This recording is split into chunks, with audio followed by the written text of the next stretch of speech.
Sir, এই ঝাড়বাতির hook তো একদম ঠিক আছে।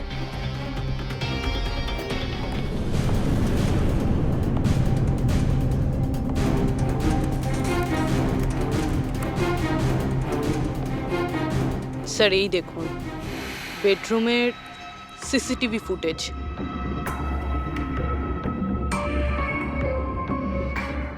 মনে হচ্ছে কারো হাত থেকে বাঁচার জন্য ও ওই রুমে যায় আর ভিতর থেকে দরজাটা লক করে দেয়। একবারেই রাজেশের ওয়াইফের সঙ্গে কথা বলা যাক।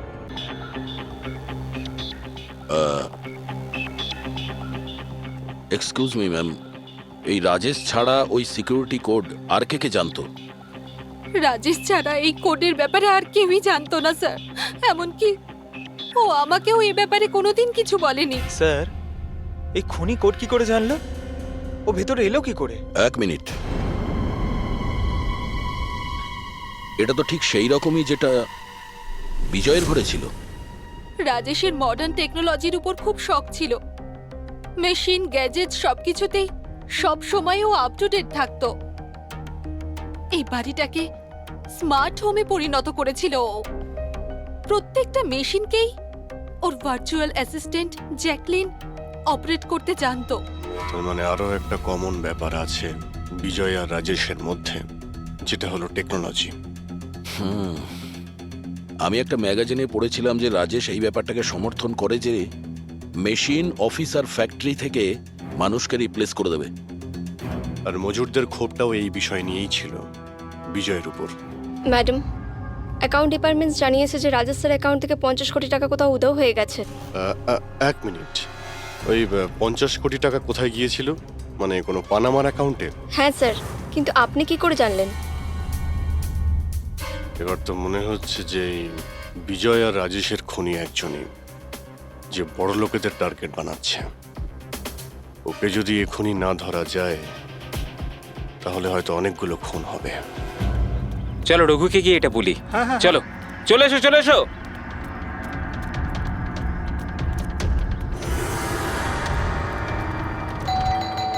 আরে রঘুদা, দরজা খোলো!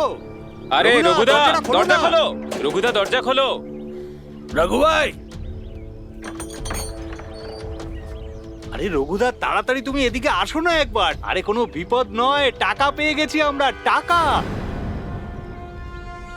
আরে মোবাইল চেক করো তোমার। মেসেজ, মেসেজ পড়ো, মেসেজ।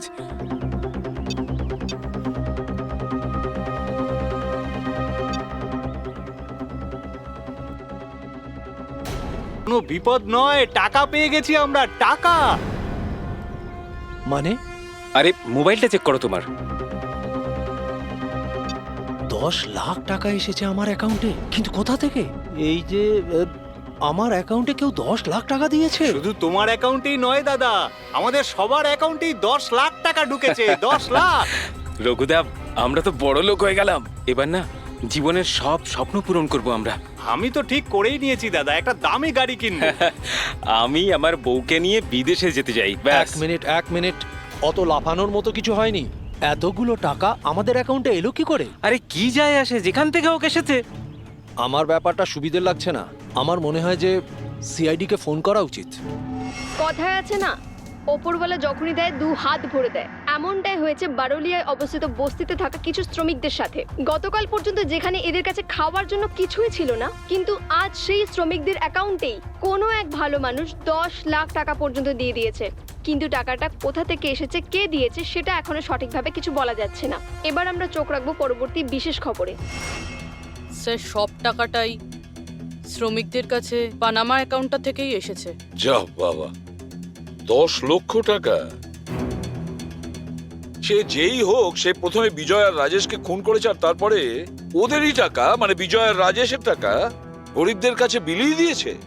কিন্তু স্যার, এই যেই হোক, এই উদারমনস্ক খুনি এইরকম টাইট সিকিউরিটির বাড়িতে ঢুকলো কি করে? দয়া, তুমি একটা ব্যাপার নোটিস করেছো? এই বিজয় আর রাজেশ দুজনেরই টাইট সিকিউরিটিতে ঘেরা বাড়ি আর্টিফিশিয়াল ইন্টেলিজেন্সে চলতো। আর দুজনের বাড়িতেই একই ভার্চুয়াল অ্যাসিস্ট্যান্ট ছিল, জ্যাকলিন। হ্যাঁ স্যার। তো হতে পারে যে এই ধূর্ত খুনি এই আর্টিফিশিয়াল ইন্টেলিজেন্সকে হ্যাক করেছিল আর এই জ্যাকলিনকে ওর মালিকের বিরুদ্ধে প্রোগ্রাম করেছিল। হতে পারে। আচ্ছা, ওই জ্যাকলিন আর ওই সফটওয়্যার কোন কোম্পানির? স্যার, খুব বিখ্যাত কোম্পানি বিওটি টেকনোলজিসের মালিক মিস্টার অরবিন্দ, এই জ্যাকলিন উনিই বের করেছেন। I see. তাহলে ওই জ্যাকলিনের পিছনে অরবিন্দ আছে। অরবিন্দ। এরপরে কোনো এক্সকিউজ কিন্তু আমি শুনবো না। প্লিজ তোমরা কাজের প্রতি সিরিয়াস হও। মিস্টার অরবিন্দ, হ্যাঁ, আমরা সিআইডি থেকে আসছি, আপনার কাছে কিছু প্রশ্ন জিজ্ঞাসা করব। সরি, এই সময় আমি একটু বিজি আছি। কালকে সন্ধেবেলা আপনারা আসুন। মিস্টার অরবিন্দ, বেশি ওভার স্মার্ট হওয়ার একদমই চেষ্টা করবেন না। দুটো খুন হয়েছে। ভাগ্য ভালো যে আমরা এখানে কথা বলতে এসেছি। এরপর জিজ্ঞাসাবাদ কিন্তু সিআইডি ব্যুরোতেও হতে পারে। কথাটা বুঝতে পারলেন? আপনারা আসুন না, বসুন না। কি নেবেন, চা কফি? এই এখানে দাঁড়িয়ে আছো কেন? যাও চা কফি নিয়ে ভার্চুয়াল এসো। অ্যাসিস্ট্যান্ট জ্যাকলিন, যেটা আর্টিফিশিয়াল ইন্টেলিজেন্স দিয়ে চলে, আপনি বানিয়েছেন? হ্যাঁ, আমিই বানিয়েছি। আর এই ক্রিয়েশনটা নিয়ে আমি খুব প্রাউড ফিল করছি। ইনফ্যাক্ট আমি তো এটাই বলবো যে আপনারা সিআইডির লোকেরাও এই পুরনো ব্যুরো সরিয়ে স্মার্ট ব্যুরো বানিয়ে নিন, আর আপনাদের এই কিছু অফিসারকে সরিয়ে দিন। হ্যাঁ, আর আপনাদের যত এই মার্ডার কেসেস আছে সেগুলো সফটওয়্যার দিয়ে সলভ করুন, তাই না? তো তোমার মনে হচ্ছে যে এই সফটওয়্যার দিয়ে মার্ডার কেস খুব সহজেই সলভ হয়ে যাবে? নিশ্চয়ই। তাহলে তো এটাও হতে পারে যে এই সফটওয়্যারের সাহায্যে কেউ খুনও করতে পারে, তাই তো? আমি কিছু বুঝতে পারছি না। তোমার অনেক ক্লায়েন্ট তো ইউজ করে না এই ভার্চুয়াল টেকনোলজি, হ্যাঁ, ভার্চুয়াল অ্যাসিস্ট্যান্ট। তাহলে এটা কি সম্ভব নয় যে ওটাকে হ্যাক করা যায়, আর হ্যাক করার পরে এই ভার্চুয়াল অ্যাসিস্ট্যান্টকে দিয়ে নিজের মালিককেই মেরে দেওয়া যায়? যেই টেকনিকটা ব্যবহার করে আমি জ্যাকলিনকে বানিয়েছি সেটা হ্যাক করা ইম্পসিবল। যদি আপনার টেকনিক এতটাই ফুল প্রুফ হয়, তাহলে ওদের স্মার্ট হোমের যতগুলো গ্যাজেট আর যতগুলো সিস্টেম, সেগুলো হ্যাক কি করে করলো? স্যার, আমার মনে হচ্ছে ওই লোকেরা সেটিংটাই কিছু করেছে, নইলে আমার এই টেকনোলজি তো একদম ফুল প্রুফ। যতটাই ফুল প্রুফ হোক বা সিকিউর, এই যে হ্যাকাররা থাকে না, ওদের কিন্তু বেশিক্ষণ লাগে না এগুলো হ্যাক করতে।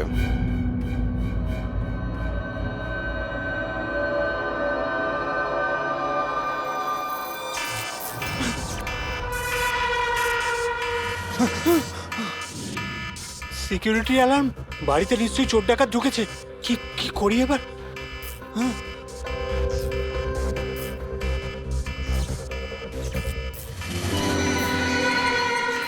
ও মাই গড, এর কাছে তো বন্দুক আছে।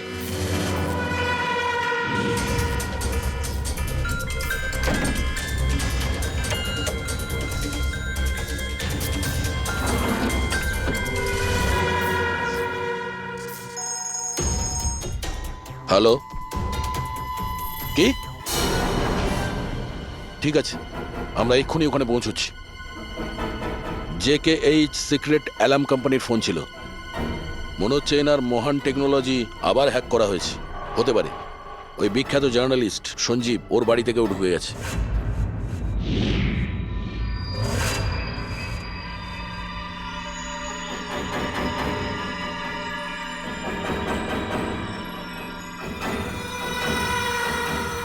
এ তো আমার দিকে এগিয়ে আসছে দেখছি।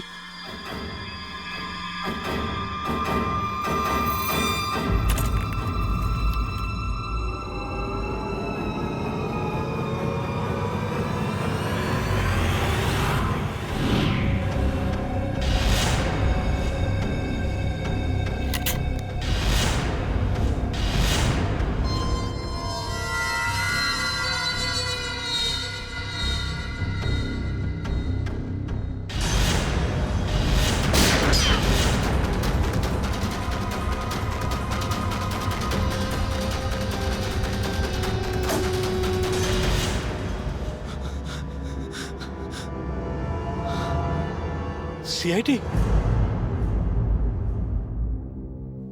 সরি স্যার, আমায় ক্ষমা করবেন। আমার মনে হয়েছিল যে আপনারা ওই খুনিরই সঙ্গী যে এই বাড়িতে ঢুকেছে। কিন্তু থ্যাংক ইউ ভেরি মাচ। আপনারা চলে এসেছেন, তাই জন্য আমি বেঁচে গেলাম। না হলে ও তো আমাকে মেরেই ফেলতো। কে মেরে ফেলতো? এখানে তো কেউই নেই। কার কথা বলছো তুমি? স্যার, ও এখানেই ছিল, দরজার বাইরেই ছিল। দেখেননি আপনারা? দরজার বাইরে? আমরা তো ওখান থেকেই আসছি, আর আসার রাস্তায় আমরা তো কাউকে দেখিনি। ব্যাপারটা কি? হঠাৎ করে গেল কোথায় সে? ইউনো জ্যাকলিন, তুমি কি জানো আজকের দিনটা আমার কি সুন্দর কেটেছে? দারুণ মজা করেছি আমি। আচ্ছা, প্রথমে তো এটা বলো দেখি আমার সোনা, আজকের ওয়ার্কআউটটা কেমন ছিল? হ্যাঁ, দেখো দেখো। খুব ভালো বস, তুমি 650 ক্যালোরি বার্ন করেছো হুম, আর তোমার ম্যাক্সিমাম হার্ট রেট ছিল 160 বিপিএম। হায় হায়, এর মানে আমি আগের চেয়ে অনেক বেশি রোগা হয়ে গেছি। আর হ্যান্ডসামও, হ্যাঁ তাই না? হ্যাঁ বস, তোমাকে আগের থেকে অনেক বেশি ইয়াং লাগছে। আচ্ছা, ইউ নটি গার্ল জ্যাকলিন। হ্যাঁ হ্যাঁ। এবার এবার আমি এটাকে নিয়ে মাইক্রোওয়েভে রেখে দেই। আমার সোনা, এটাকে এবার অন করে দাও। আচ্ছা, এবার এটা তো বলো আমার কালকের শিডিউল কি? বস, কালকে তো তোমার কোনো মিটিং নেই। কি বলছো তুমি? কিন্তু আগামীকাল তো আমার খুব বিজি থাকার কথা। তুমি ভালো করে চেক করো তো। করে নিয়েছি বস, কালকে তোমার কোনো মিটিং নেই, কারণ আজকের দিনটাই হলো তোমার জীবনের শেষ দিন।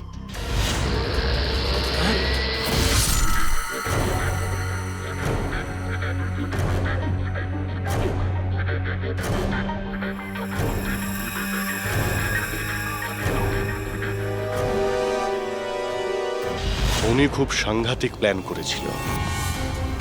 ওর সব সময় টার্গেট ছিল এই অরবিন্দই, সঞ্জীব নয়। আর স্যার, যেটা সঞ্জীবের বাড়িতে হলো সেটা? সেটা ছিল আমাদের বোকা বানানোর জন্য। ওখানে যা কিছু হয়েছিল সব বোকা বানানোর জন্য। ও চাইছিল আমরা ওই সঞ্জীবের ঘরে বিজি হয়ে যাই, আর খুনি খুব সহজেই অরবিন্দকে খুন করে দেবে। কিন্তু স্যার, ওই সঞ্জীবের বাড়িতেও তো মাস্কওয়ালা লোকটা এসেছিল। পঙ্কজ, এটা একটা প্ল্যান ছিল। সবকিছুই একটা ভাবনা চিন্তা করার প্ল্যান। আমার তো মনে হয় সঞ্জীবের বাড়িতে কেউ ছিল না। এই ফুটেজ ওর ফোনে আগে থেকে দিয়ে দেওয়া হয়েছিল। যে হ্যাকার এত সব কিছু করতে পারে, তার কাছে এটা তো একটা সামান্য ব্যাপার। এই আর্টিফিশিয়াল ইন্টেলিজেন্সির যে টেকনোলজি, যেটা সমস্ত বাড়িতে লাগানো আছে, ওটা তো এই অরবিন্দই বানিয়েছিল। আর যদি কেউ অরবিন্দর বানানো টেকনোলজিকে হ্যাক করে, তাহলে নিশ্চয়ই কোনো... ও নিশ্চয়ই অরবিন্দর জন্য কাজ করে স্যার, কারণ এটা বাইরের লোকের পক্ষে সম্ভব নয়। তাহলে খোঁজ নিতে হবে অরবিন্দর কোম্পানিতে এমন কোন কোন লোক আছে যারা অরবিন্দর মতোই বুদ্ধিমান আর ওর মতো ইন্টেলিজেন্টও। অরবিন্দকে খুন করেছে এদের মধ্যে যেই হোক না কেন, সে নিশ্চয়ই এই আর্টিফিশিয়াল টেকনিকের ব্যাপারে খুব ভালোভাবেই জানতো। কিন্তু সে কে হতে পারে? স্যার, দুজন আছে যারা মোটামুটি অরবিন্দের মতো টেকনোলজিটা জানে। এক তো ইয়ামান, যাকে অরবিন্দই জিনিয়াস বলতো। আর স্যার, দ্বিতীয়জন হলো এই রাহুল। একে অরবিন্দ রাইভাল কোম্পানি থেকে নিয়ে এসেছিল, যাতে ওর টেকনিক সবার থেকে ভালো এবং শক্তিশালী হয়। আর যত ধনী ব্যক্তি আছে অরবিন্দর, সবার বাড়িতেই এই সিস্টেম এই রাহুলই ইনস্টল করেছিল। তাহলে এই খুনি কোনো বড় লোককে টার্গেট করার আগে আমাদের ওর থেকে এক ধাপ এগিয়ে থাকতে হবে। স্যার, আমার মনে হয় খুনির পরের টার্গেট মেঘনা হতে পারে। মেঘনা? হ্যাঁ স্যার, এই মিস্টার অরবিন্দের অনেক পুরনো ক্লায়েন্ট, বড় লোক, আর আর্টিফিশিয়াল ইন্টেলিজেন্ট টেকনোলজির অনেক বড় সাপোর্ট। পুরবি, একটা কাজ করো, যতক্ষণ না খুনি ধরা পড়ে তুমি মেঘনার সঙ্গে থাকবে। আর অভিজিৎ, দয়া, এই আমন আর রাহুলের ওপর কড়া নজর রাখো। না স্যার, কাউকে দেখতেই পাচ্ছি না।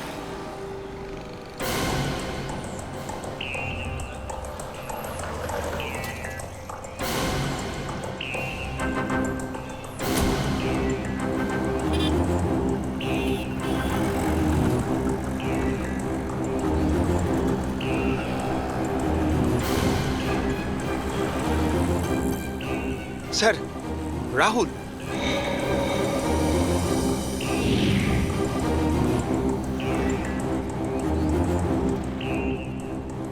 বাড়ি একদম ফাঁকা, মনে হচ্ছে অমন ঘরেই নেই।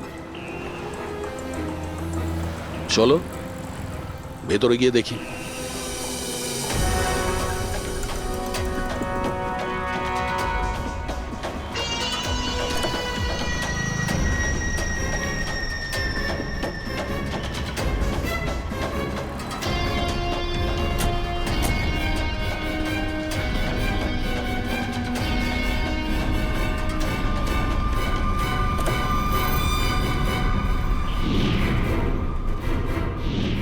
রাহুল, তাহলে তুমি ওকে সাহায্য করেছিলে দাদাকে খুন করার জন্য? না স্যার, আমি এটা কেন করব স্যার? স্যার স্যার আমি কেন আমার দাদাকে খুন করতে যাব? আচ্ছা, তাহলে এখানে এত ভাইটাল মিটিং কিসের হচ্ছিল? স্যার অ্যাকচুয়ালি ব্যাপারটা হচ্ছে অরবিন্দ স্যারের মৃত্যুর পর আমি ওনার কোম্পানিতে কাজ করতে চাইছিলাম না, তাই ও আমাকে অফার দিচ্ছিল ওর কোম্পানিতে কাজ করার জন্য।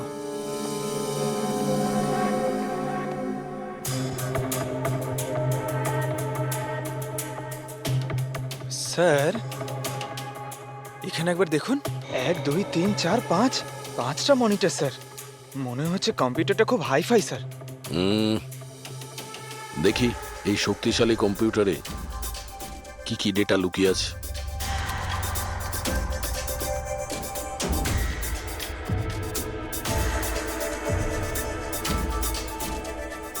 এর মধ্যে তো বিজয় আর রাজেশের ব্যাংক অ্যাকাউন্টের ডিটেলস আছে। এই সব খুন ওই করেছে স্যার।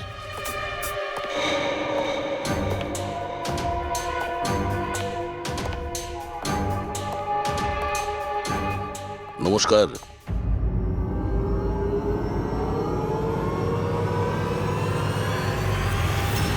স্যার, আমার তো মনে হয় কেউ এটাই চায় যে ফাইলটা আমার কম্পিউটারে পাওয়া যাক, আর আপনারা আমাকেই সন্দেহ করে। তোমার কারোর ওপর সন্দেহ হয়? কে করতে পারে এটা? স্যার জানি না, কিন্তু আমার মনে হচ্ছে স্যার যদি অরবিন্দ স্যারের কম্পিউটার হ্যাক হয়ে থাকে তাহলে পৃথিবীর যে কোনো কম্পিউটারে হ্যাক হতে পারে, কারণ ওনার কম্পিউটার কোনো নেটওয়ার্কের সাথেই কানেক্টেড নয়। তার মানে অরবিন্দ বাবুর কম্পিউটার যেই হ্যাক করুক সে সেই সময় ওখানে উপস্থিত ছিল, তাই তো?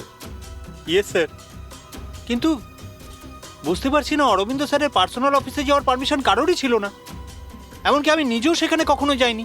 আচ্ছা, তাহলে কেউ তো হবে যার পারমিশন ছিল অরবিন্দর অফিসে যাওয়ার।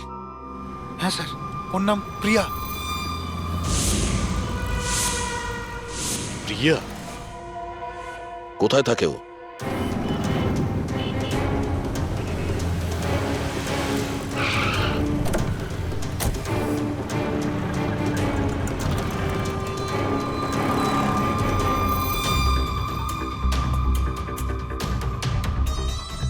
প্রিয়া?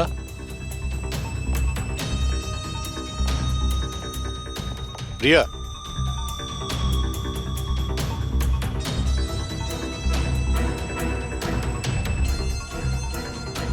প্রিয়া? প্রিয়া? এখানে তো কেউই নেই। প্রিয়া?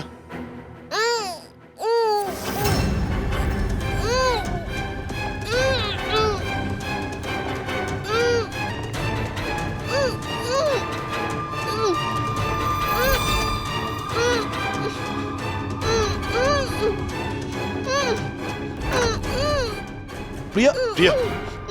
প্রিয়া? তুমি ঠিক আছো? এক মিনিট।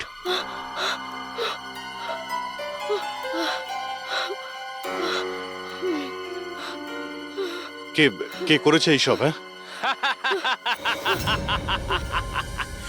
ওঠো ওঠো ওঠো, বাইরে এসো।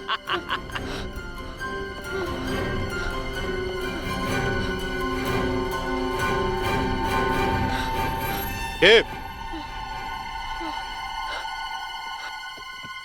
এসো সিআইডির লোকেরা, এসো। দেশের রক্ষা করো না তোমরা?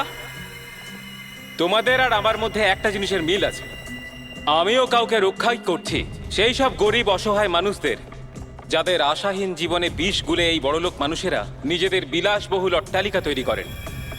আর লজ্জা পাওয়া উচিত তোমাদের মতো আইনের রক্ষকদেরও। এই অসহায় দুর্বল মানুষদের রক্ষা করার বদলে সেই লোকেদেরই তোমরা বাঁচাতে চাও যাদের পাপের ঘোড়া বহুদিন আগে পূর্ণ হয়ে গেছে, কিন্তু তোমরা আর বাঁচাতে পারবে না। শুধু আমার একটা শেষ শিকার বাকি আছে, ওকে মেরে দিলেই আমি সুখের নিদ্রায় যেতে পারবো। আগামী 1 ঘন্টায় ওই শিকারও বাঁচবে না, আর তোমরাও সবাই মরবে।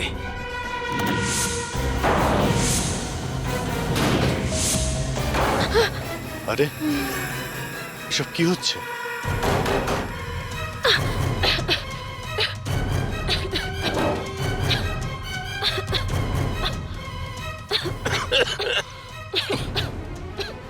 ও নো, এটা কি? বিষাক্ত গ্যাস।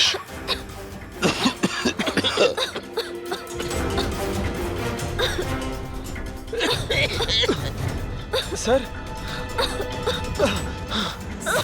পঙ্কজ পঙ্কজ পঙ্কজ পঙ্কজ পঙ্কজ ওঠ। প্রিয়া, তুমি ঠিক আছো?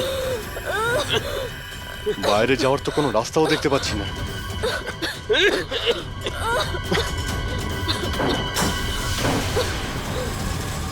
দরজা খোলো।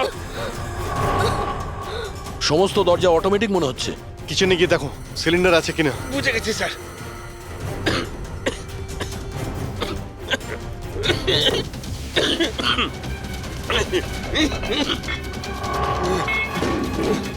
চলো পিছিয়ে আসো, পিছিয়ে আসো।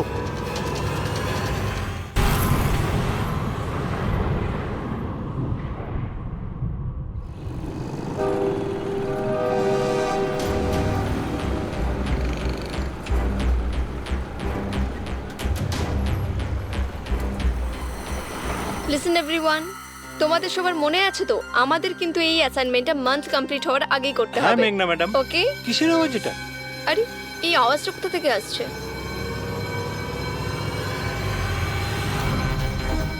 মনে হয় আগুন লেগে গেছে ম্যাডাম, ধোঁয়া বেরোচ্ছে madam. Come on fast fast, চলো তাড়াতাড়ি বেরিয়ে চলো সবাই, চলো। ওকে ওকে ওঠাও। মেঘনা, মেঘনা, জানি না এসব কি করে তুমি হলো। ঠিক আছো? আমার খুব ভয় লাগছে, প্লিজ ডু সামথিং। ভয় পেও না, কিচ্ছু হবে না। চলো, চলুন।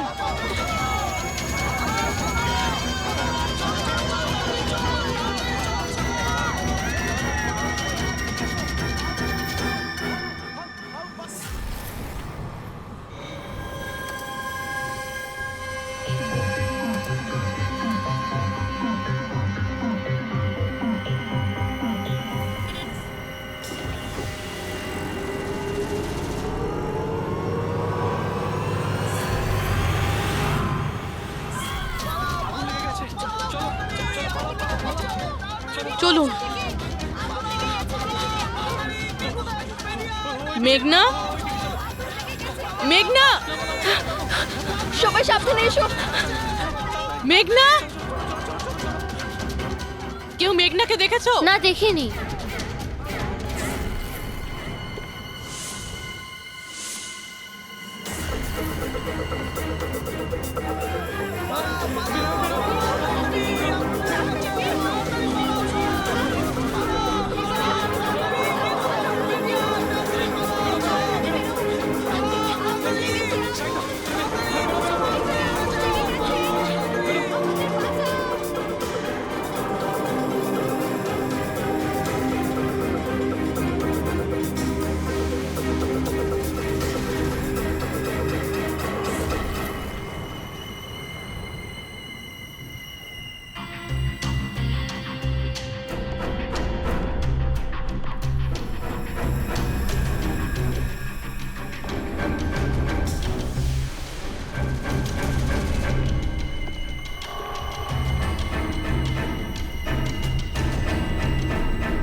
প্রিয়ার বাড়ি থেকে বেরোনোর সময়ই আমরা পুরবীকে মেসেজ করে দিয়েছিলাম তুমি মেঘনাকে মারতে আসছো।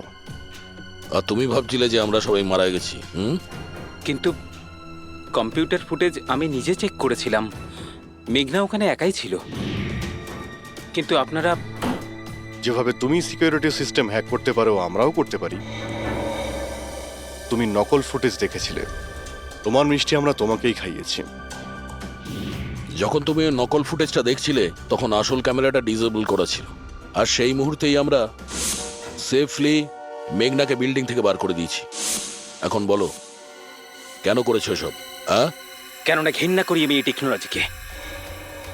সেই সব মানুষদের ওপর প্রতিশোধ নিতে চেয়েছিলাম, তাদের উচিত শিক্ষা দিতে চেয়েছিলাম যারা এই টেকনোলজির সমর্থক। সব জিনিসের ভালো আর খারাপ দিক থাকে, টেকনোলজিরও রয়েছে, কিন্তু এই নতুন অ্যাডভান্স টেকনোলজিতে তোমার এত প্রবলেম কিসের? কেননা এই টেকনোলজি আমার বাবাই তৈরি করেছিল, অরবিন্দ নয়। এই জন্য এই টেকনোলজির ওপরে প্রথম অধিকার আমার বাবারই হওয়া উচিত। এমনকি জ্যাকলিনও আমার বাবারই আইডিয়া ছিল। অরবিন্দ জালিয়াতি করে সমস্ত ক্রেডিট নিয়ে নিয়েছিল। ওই লোকটার কারণেই আমাদের পরিবারকে এত দারিদ্র দেখতে হয়েছে। আমার বাবা আর থাকতে পারেননি, উনি আমার মাকে, আমার 2 বোনকে মেরে ফেলেছিলেন, তারপর নিজে সুইসাইড করে নেন। আমি স্কুলে গেছিলাম, হয়তো এই জন্যই বেঁচে যাই। তোমার সঙ্গে যেটা হয়েছে সেটা খুব খারাপ হয়েছে, সেটা হওয়া উচিত ছিল না। কিন্তু যদি তুমি তোমার এই তীক্ষ্ণ বুদ্ধিটাকে ঠিক জায়গায় ব্যবহার করতে, তাহলে হয়তো আজ গরিবদের জন্যে, সমাজের জন্যে তুমি কিছু ভালো করতে পারতে। কিন্তু যে রাস্তা তুমি বেছে নিয়েছো সেটা আলোর নয়, অন্ধকারের। এবার জেলের মধ্যে বসে তুমি অপেক্ষা করতে থাকো।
কি হয়েছে দয়ার স্যার? এরা বলছে যে আমি নাকি ওকে গুলি করেছি। ওরা মিথ্যে বলছে, আমি জানি যে দয়া।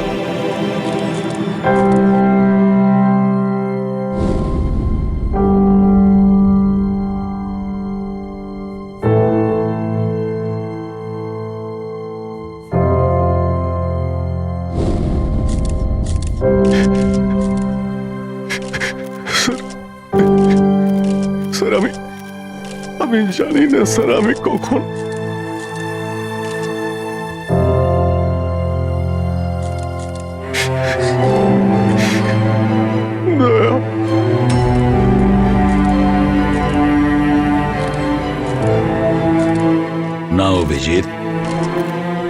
তুমি ভেতরে যেতে পারবে না।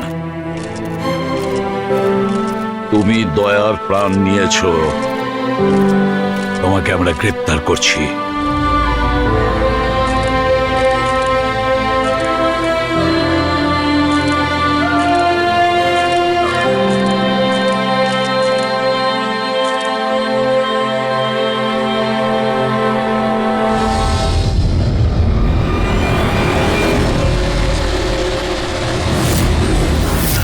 স্যার, যার খুন হয়েছে তার নাম ডিকে, একজন প্রাইভেট ডিটেকটিভ।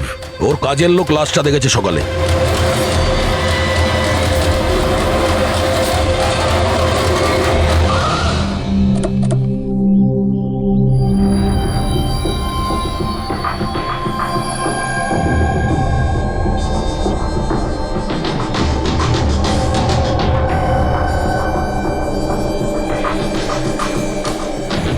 দয়া, এর মুখ তো ক্ষতবিক্ষত, মনে হচ্ছে পয়েন্ট ব্ল্যাঙ্ক রেঞ্জ থেকে একাধিক গুলি করে মারা হয়েছে একে। স্যার, এই রুমের জিনিসপত্র সব ঠিকঠাক জায়গায় আছে, কিছুই হয়নি। মনে তো হচ্ছে না এখানে কোনো হাতাহাতি হয়েছে।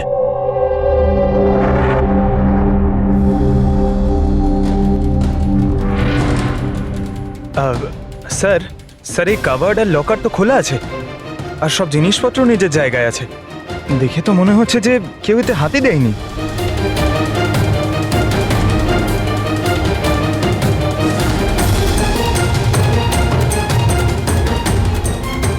স্যার, টাকার গয়না যে কে সেই আছে। মনে হয় উনি যা চাইছিল সেটা পেয়ে গেছে। স্যার, গুলি।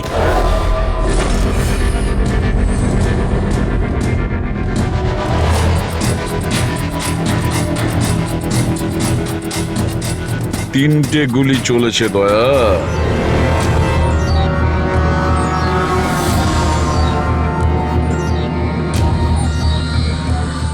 স্যার, হ্যাঁ বলো ফেডরিক।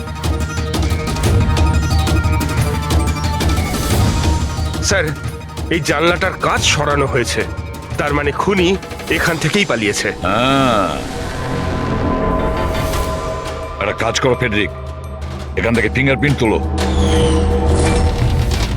স্যার। হ্যাঁ দয়া। ডিকের মোবাইল ফোনটা দেখুন স্যার। মরার আগে ডিকে কোনো সঞ্জয়কে 3 বার কল করেছে। সঞ্জয়? ওই সঞ্জয়কে আপনি চেনেন? না সাহেব। রাত 1টা থেকে 2:30-এর মধ্যে 3 বার। সঞ্জয়ের ডিটেল বের করো স্যার। আর হ্যাঁ দয়া, অভিজিৎ তো এখনো এলো না, তুমি ওকে ফোন করে বলনি এখানে আসতে ক্রাইম সিনে? হ্যাঁ স্যার, বলেছিলাম। মনে হয় কোনো জ্যামে আটকে গেছে। জ্যামে আটকে গেছে? ওকে ফোন করো আর বলো এখানে তাড়াতাড়ি আসতে। স্যার। হ্যাঁ।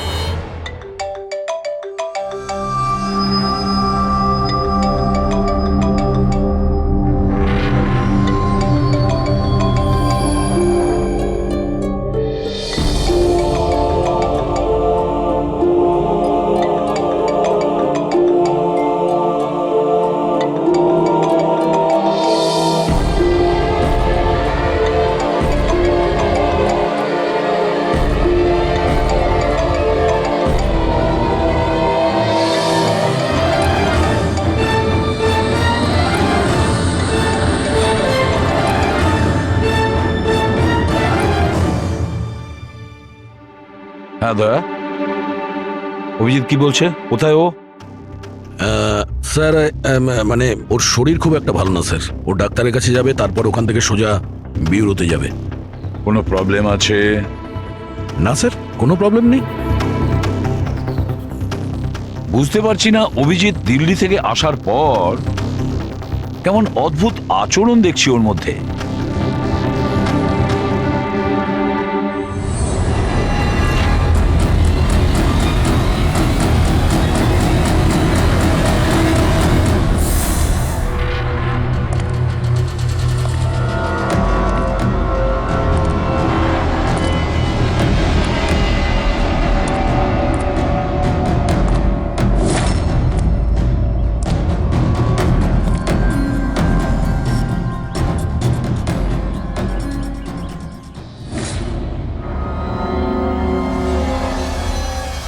তোমার আমার সাহায্যের দরকার। তোমার? হ্যাঁ? আরে ভাই, তুমি হলে গিয়ে সিআইডি অফিসার। হ্যাঁ, কিন্তু এই কাজটা এটা আমি একা করতে পারবো না। চলো ঠিক আছে, তোমাকে সাহায্য করব, এতে আর কি আছে। চলো চা তো খাওয়া যাক। আরে না, ঠিক আছে, আমি আমি ঠিক আছি। আই মিন, দেখ চেতন, এই কাজটা না, এই ব্যাপারে যেন কেউ কিছু না জানে, বিশেষ করে আমার টিম। আরে এটা আবার কি কথা বলছো? আমরা এতদিনের পুরনো বন্ধু, এইটুকু বিশ্বাস করতে পারছো না? হ্যাঁ বলো কি করতে হবে? কাউকে ফলো করতে হবে, নজর রাখতে হবে, আর এর জন্য তোকে টাকাও দেবো। কি কথা বলছো? বন্ধুত্বের মধ্যে টাকা? হ্যাঁ। আচ্ছা ঠিক আছে, যদি মনে করো টাকা দিয়ে দিও। ফলো কাকে করতে হবে?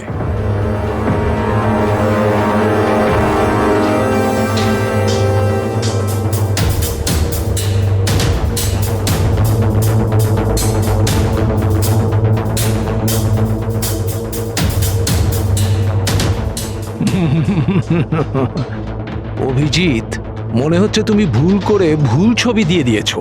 ভুল ছবি আমি দিইনি, একেই তোকে ফলো করতে হবে। এ কোথায় যায়, কি করে, কার সঙ্গে দেখা করে, সবকিছু। রাত 10টা থেকে সকাল 6টা পর্যন্ত। আর প্লিজ কোনো প্রশ্ন করবি না, যা বলেছি তাই করবি, ব্যাস। ওকে ওকে।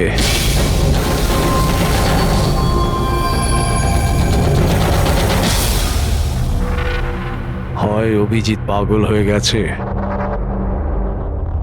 না হলে বিরাট বড় কোনো গেম চলছে।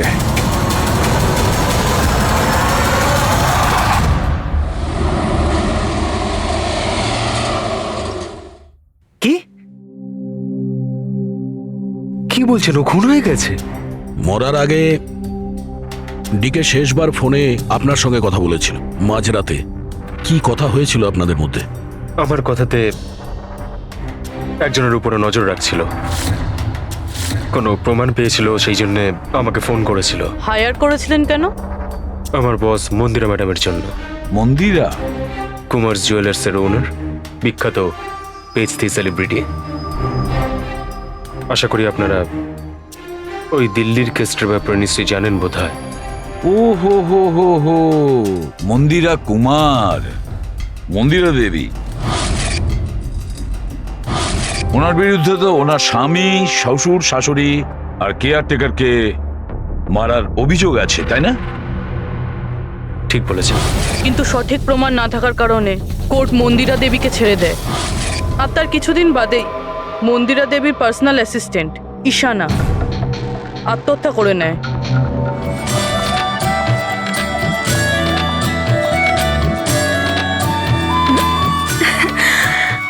তুই? হাই, আজও লেট হয়ে গেলি না? তাড়াতাড়ি যা, সঞ্জয় স্যার তোর ওয়েট করছে কখন থেকে। ও গড, সঞ্জয় স্যার তো তাড়াতাড়ি কেন চলে আসলেন? এসেও পড়েছেন আর খুব রেগে আছেন। মাই গড, তুই আমার ব্যাগটা সামলা, আমি এক্ষুনি আসছি।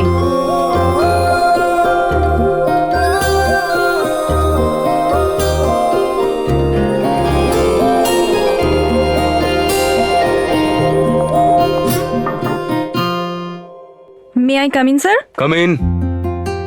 Sorry sir, sorry I am so sorry sir. কটা বাজে বলো তো তুমি? এটা কোনো অফিসে আসার টাইম হলো? স্যার ট্রাফিক খুব বেশি ছিল। কি ট্রাফিকের কথা বলছো তুমি? রোজ একই কথা বলে যাও তুমি। হ্যাঁ, এই অফিসের বাকি লোকজনও তো ওই ট্রাফিক পেরিয়ে আসে, তাই না? হ্যাঁ বলো কুমার। না 30শে ডিসেম্বরের আগে কিচ্ছু করা সম্ভব নয়।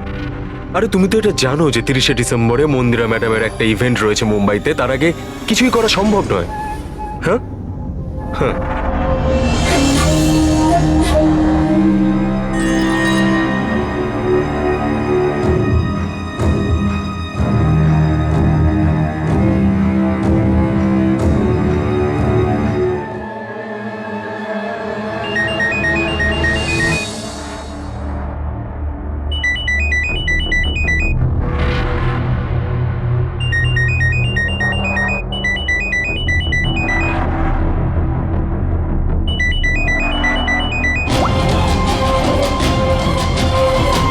ঠিক আছে, ওকে।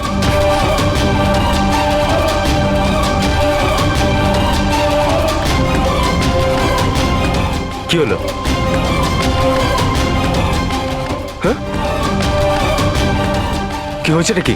বাইরে ওভাবে কি দেখছো?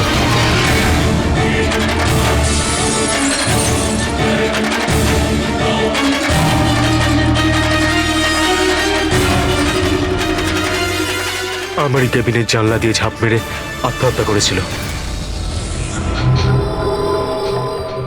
আত্মহত্যা কেন করেছিল সেটা কেউ জানে না।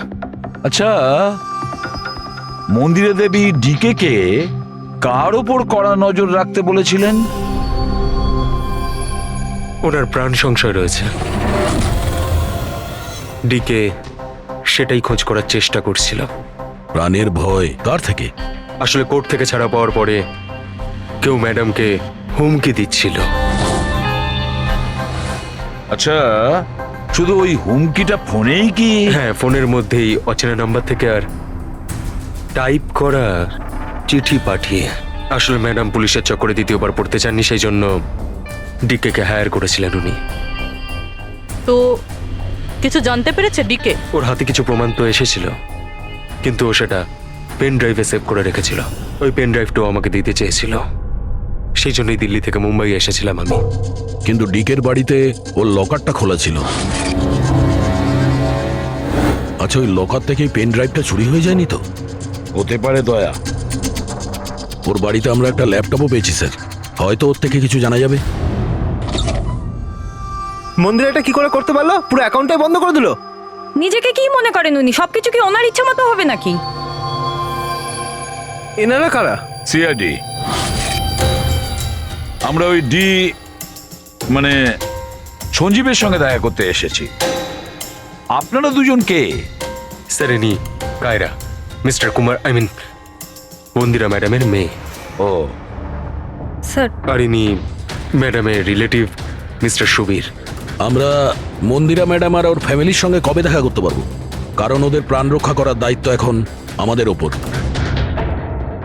ইনফ্যাক্ট মন্দিরা ম্যাডাম, কায়রার কাকাতো দাদা শেখর আর ওনার স্ত্রী সবাই আজ রাতেই আসছেন। 30শে ডিসেম্বর কুমার্স জুয়েলার্সের একটা বড় চ্যারিটি ইভেন্ট রয়েছে, তাতে পার্টিসিপেট করার জন্য। তাহলে ঠিক আছে, কালকে সকালেই দেখা হবে।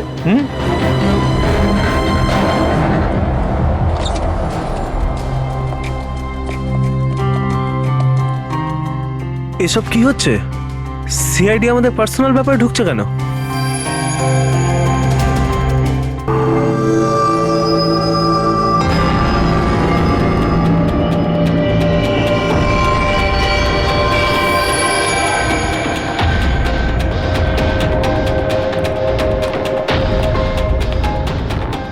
Good morning sir. Good morning. Hello sir, এখন কেমন আছেন আপনি? Murder investigation sir, private detective BK sir, বাড়িতেই মারা গেছে স্যার। এটা পুরো কেস ফাইল স্যার।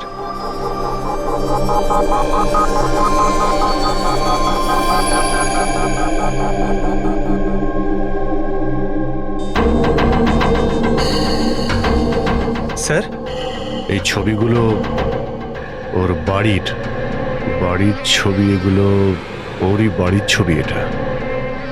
আর এখানেই ওর মার্ডার হয়েছে, তাই না?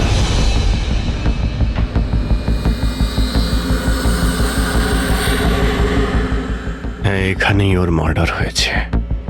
পঙ্কজ, ঘুরিয়ে কেন জিজ্ঞেস করছেন? আমরা এইমাত্র তো সেটাই বললাম।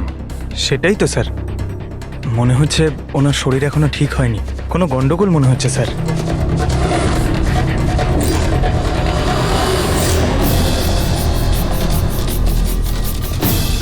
অভিজিৎ,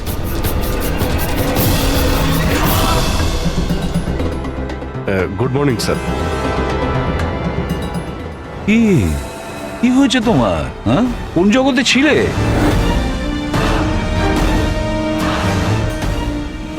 অভিজিৎ, তোমার শরীর খারাপ ছিল না? তাহলে ডক্টরের কাছে যাওয়ার কথা ছিল, এখানে কেন? হ্যাঁ হ্যাঁ স্যার, ওই কিছুদিন ধরেই শরীরটা ভালো নেই স্যার। কিন্তু এখন ঠিক আছে, I am better now. Yeah, গোলমাল চলছে।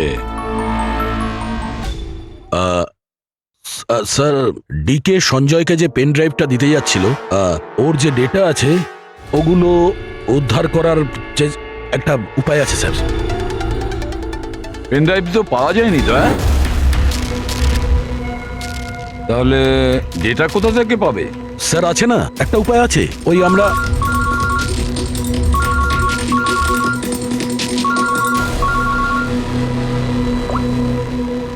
হ্যাঁ, বলো সালুকে। হ্যাঁ,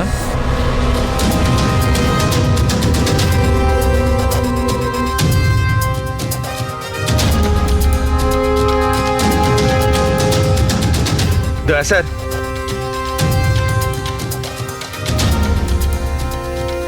স্যার অভিজিৎ স্যারের শরীর এখনো ঠিক মনে হচ্ছে না। কেন? স্যার, ওনাকে কেসের ব্যাপারে বোঝাচ্ছিলাম, কিন্তু উনি আমাদের কথা শুনছিলেনই না। খুব বেখেয়ালি ছিলেন স্যার। ফ্রেডি স্যার, মন্দিরের ব্যাপারে সব ডিটেলস বের করতে হবে। নিউজ পেপারে, টিভিতে যাই এসেছে সব।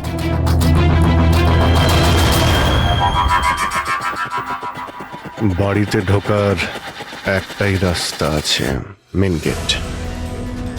চাবি ডিকে আর ওর বাড়ির মেডের কাছে থাকে। বাথরুমের জানালা, তার মানে খুনি বাথরুমের জানালার কাঁচ খোলে আর ভিতরে ঢোকে, আর তারপর অভিজিৎ ক্রাইম সিনে ছিলই না, আর এখানে তো বাথরুমের কোনো ফটোও নেই। তাহলে ও এগুলো কি করে জানলো? অভিজিৎ আমার কাছে কিছু লুকোচ্ছে, কিন্তু কি?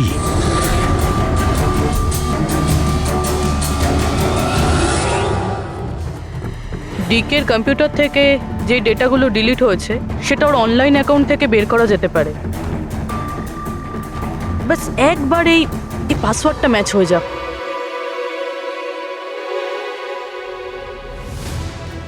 কিছুদিন ধরেই শরীরটা ভালো নেই স্যার, কিন্তু এখন ঠিক আছে, I am better now. Sir, ওনাকে কেসের ব্যাপারে বোঝাচ্ছিলাম, কিন্তু উনি আমাদের কথা শুনছিলেনই না। খুব বেখেয়ালি ছিলেন স্যার।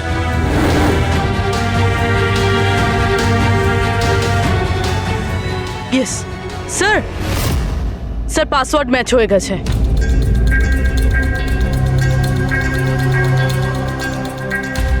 স্যার, এতে তো ভিডিও রয়েছে, চেক করি। স্যার, এটা তো ডিকের কম্পাউন্ডের ভিতরের ফুটেজ। এর মানে ওখানে সিসিটিভি ক্যামেরা আছে? আছে না, ছিল। আমাদের পৌঁছানোর আগেই কেউ বার করে নিয়েছে। কিন্তু বের কে করেছে? অন্য ভিডিওটা দেখো।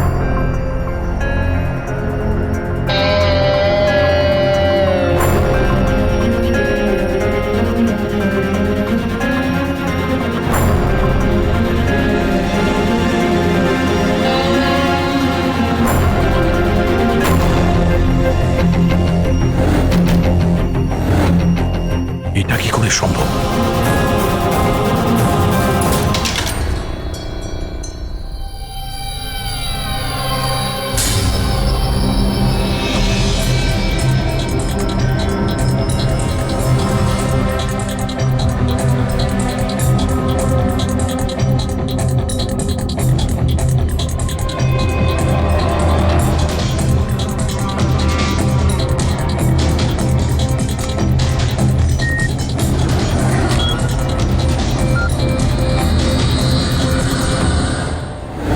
ডক্টর সালুকে আপনি খুব ভালো করে ক্রস চেক করেছেন তো? মানে বন্দুক তো আমাদের কাছে নেই, তাই বলছিলাম কোথাও কোনো ভুল? না দয়া, কোনো ভুল নেই। আমি একবার নয় 10 বার ক্রস চেক করেছি। মানছি যে বন্দুকটা আমাদের কাছে নেই, কিন্তু বন্দুকের রেকর্ড তো আমাদের কাছে আছে।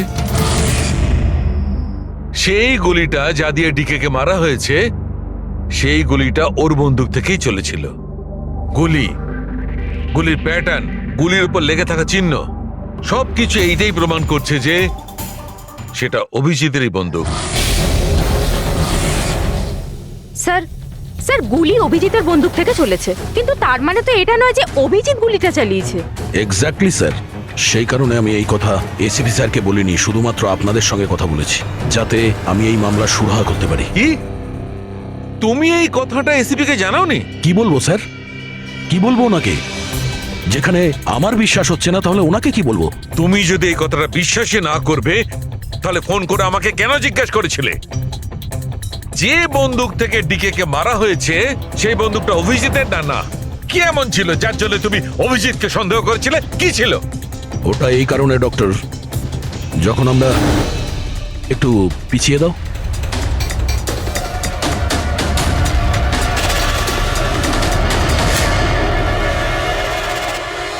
অভিজিৎ ডিকের বাড়িতে, আর দয়া তারপরেও তুমি অভিজিৎকে বাঁচানোর চেষ্টা করছো।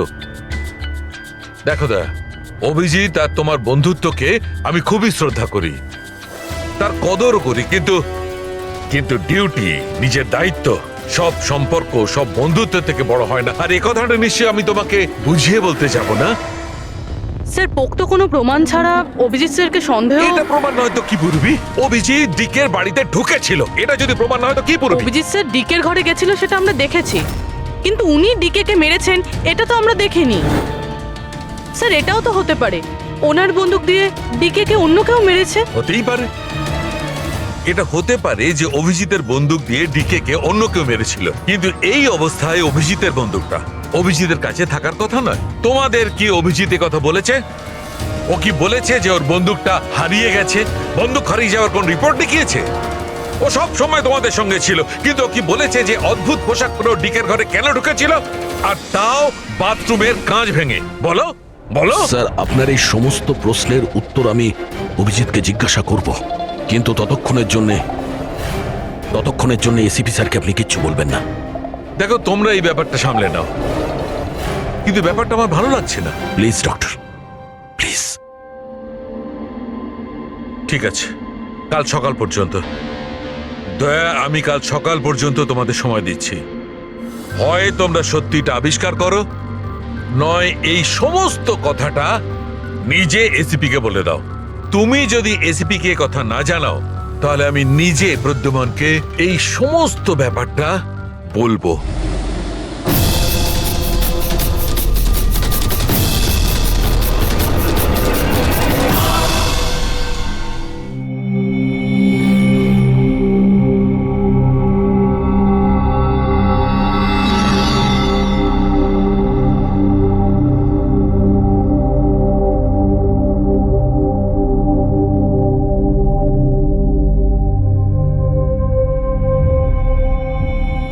আধ ঘন্টার বেশি হয়ে গেল, 10টা থেকে 10:30 হয়ে গেল, এখনো আসেনি।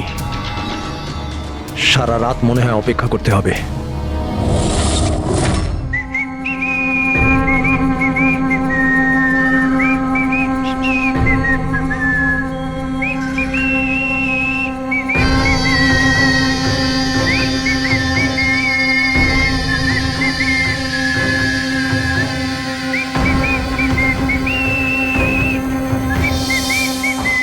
ভুল ছবি আমি দিইনি, একেই তোকে ফলো করতে হবে।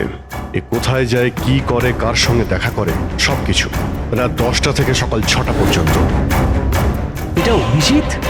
ওর কি হলো? এরকম সেজেছে কেন?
স্যার দিল্লি থেকে সকলে এসে গেছেন। মন্দিরা ম্যাডাম, আমারা মন্দিরা ম্যাডামের দাওরের বউ, কায়রা মন্দিরা ম্যাডামের সৎ মেয়ে, সুবীর মন্দিরা ম্যাডামের বোনজি, শেখর মন্দিরা ম্যাডামের দেওরের ছেলে। আসুন ম্যাডাম, এনারা সিআইডি থেকে এসেছেন। এসিপি স্যার, ইনি ভালো হয়েছে আপনারা এসে গেছেন। ডিকে খুনি কে সেটা জানা গেল? আরে আপনি তো এটা জানেনই যে আমাদের ফেমাস অ্যানুয়াল ইভেন্ট খুব তাড়াতাড়ি আসতে চলেছে। আই হোপ যে আপনি আমার সিকিউরিটির সব ব্যবস্থাই করে রেখেছেন। দেখুন, আপনি আমাকে ভুল ভাববেন না, কিন্তু আমি কোনো চান্স নিতে চাইছি না অ্যাকচুয়ালি। এই ইভেন্টটা আমার কাছে খুব বেশি ইম্পর্ট্যান্ট, কিন্তু আমার প্রাণের থেকে বেশি নয়। আপনি কি মনে করেন আপনি আমাকে সিকিউর রাখতে সক্ষম হবেন? আর ডিকে কেসটায় কিরকম কি প্রগ্রেস হলো? আসল খুনির ব্যাপারে কিছু জানা গেল? ওসব আপনার জানার দরকার নেই মন্দিরা দেবী। মেইন হলো আপনার নিরাপত্তা, সেটা দায়িত্ব আমাদের। কি চমৎকার বৌদি, আপনার ভয় লাগছে মন্দিরা দেবীর, যাকে আইনও কিছু করতে পারলো না। মানতে হবে তাকে যে আপনাকে ভয় পাইয়ে দিয়েছে। মনে হয় ও জানে না ইনার ব্যাপারে যে ইনি কি কি করতে পারেন। আপনিও কি মনে করেন আমি আমার স্বামী আর বাকি সবাইকে মেরে ফেলেছি? দেখুন, আপনার বিরুদ্ধে যে অভিযোগই থাকুক না কেন, সেটাতে আমাদের কিছু যায় আসে না। কোর্ট আপনাকে রায় দিয়েছে, আর আমরা কোর্টের রায়কে যথেষ্ট সম্মান করি। আপনি শুধু এটা বলুন, আপনি কাকে সন্দেহ করেন? কে এমন আছে যে আপনাকে মারতে চায়? সন্দেহ? হ্যাঁ, সন্দেহ। না না না, আমি কাউকেই সন্দেহ করছি না। বরং আমার এটা পুরো বিশ্বাস যে আমি মারা যাওয়ার পরে এরা সবাই খুব খুশি হবে। আর আমাকে মেরে ফেলার ষড়যন্ত্রেও এদের মধ্যেই কারো হাত আছে। And I am very sure যে ঈশানার আত্মহত্যাতেও এদের মধ্যেই একজনের হাত আছে। এবার আপনিই বলুন, এত ভালো প্রিয় আত্মীয় পরিজনরা থাকতে আমার শত্রুর কি দরকার? মম প্লিজ, তুমি আবার এই নিজের ইমোশনাল ড্রামাটা শুরু করো না। এখানে কোনো ক্রিমিনাল নেই যে তোমাকে মারতে চায়। রাইট। নিজেকে নির্দোষ ভাবা আর অন্যকে দোষী মনে করাটা, এটা তো বৌদির পুরনো অভ্যেস। আই সোয়ার, আমি তো এই গল্পটাকে বিশ্বাসই করি না। কে মারতে চায় তোমায়?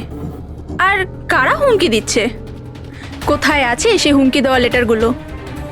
হ্যাঁ মন্দিরা দেবী, সেটা কোথায়? ওটা আমার মনে নেই, আমি ফেলে দিয়েছি। সি, আই নিউ যে তুমি এটাই বলবে।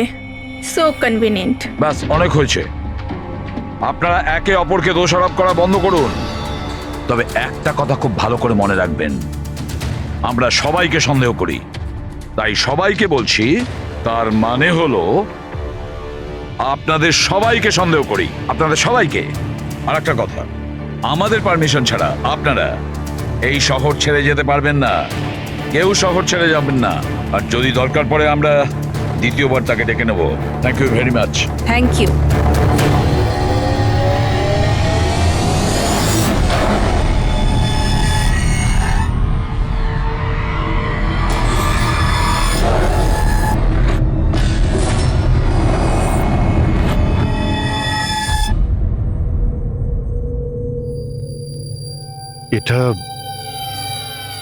এটা আমি?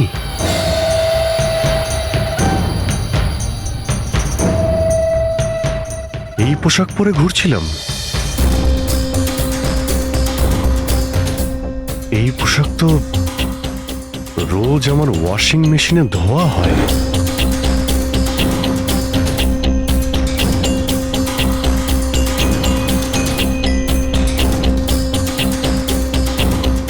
আর এই জুতো, এগুলো এত নোংরা যেন আমি পরেছি। কিন্তু আমার মনেই নেই যে এই পোশাক আমি কখন পরেছি। সত্যি আমার কি হচ্ছে আমার সাথে? এই গাড়িতে কে আছে? হ্যাঁ, কার কার সঙ্গে আমি কথা বলছিলাম? না, আমি দেখিনি। তুমি কথা বলছো, তুমি সেটা জানবে। আর তুমি আমাকে চিনতেই পারলে না? আরে এই, তোর যদি সুইসাইডই করার হয় তাহলে তুই অন্য কোনো বড় গাড়ির সামনে জানা, আমার সামনে কেন এসেছিস? কিভাবে কথা বলছো? এরকম সেজে ঘুরছো কেন তুমি? এই, ইট ইজ মাই স্টাইল, টনির স্টাইল। তুই কে? আমি কে? আমাকে চেনো না? হ্যাঁ, আর এই টনিটাকে? আরে টনি আমি আবার কে? আরে অভিজিৎ, দেখো, কোনো কেসের জন্য তুমি যদি এরকম করে থাকো আমাকে বলে দাও, এভাবে ভয় দেখিও না। আচ্ছা আচ্ছা, এ অভিজিৎ, কিসের কেস? আর তুই কি বলছিস কিছুই আমার মাথায় ঢুকছে না। আমার নাম হলো টনি। টনির সঙ্গে পাঙ্গা নিবি না, বুঝেছিস? সরে যা আর আমাকে যেতে দে, চল।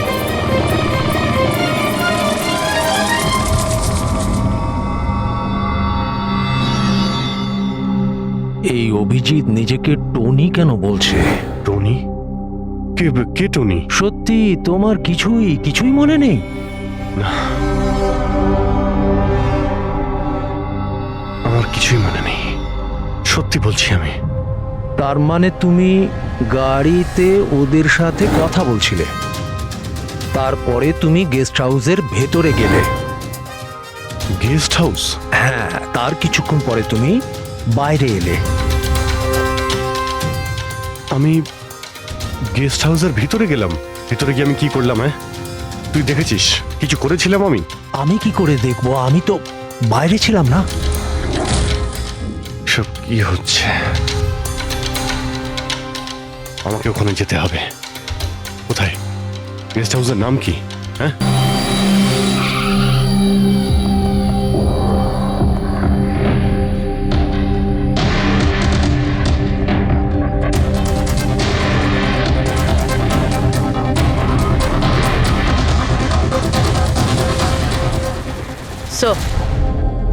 রক্ত।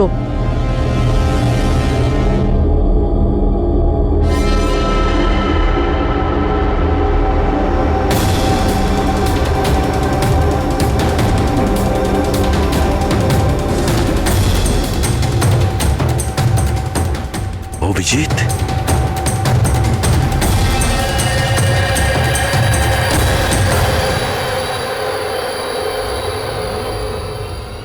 দয়া, তুমি এখানে?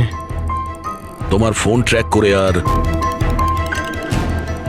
এই প্রশ্ন তো আমিও তোমাকে করছি অভিজিৎ। তুমি এখানে কি করছো?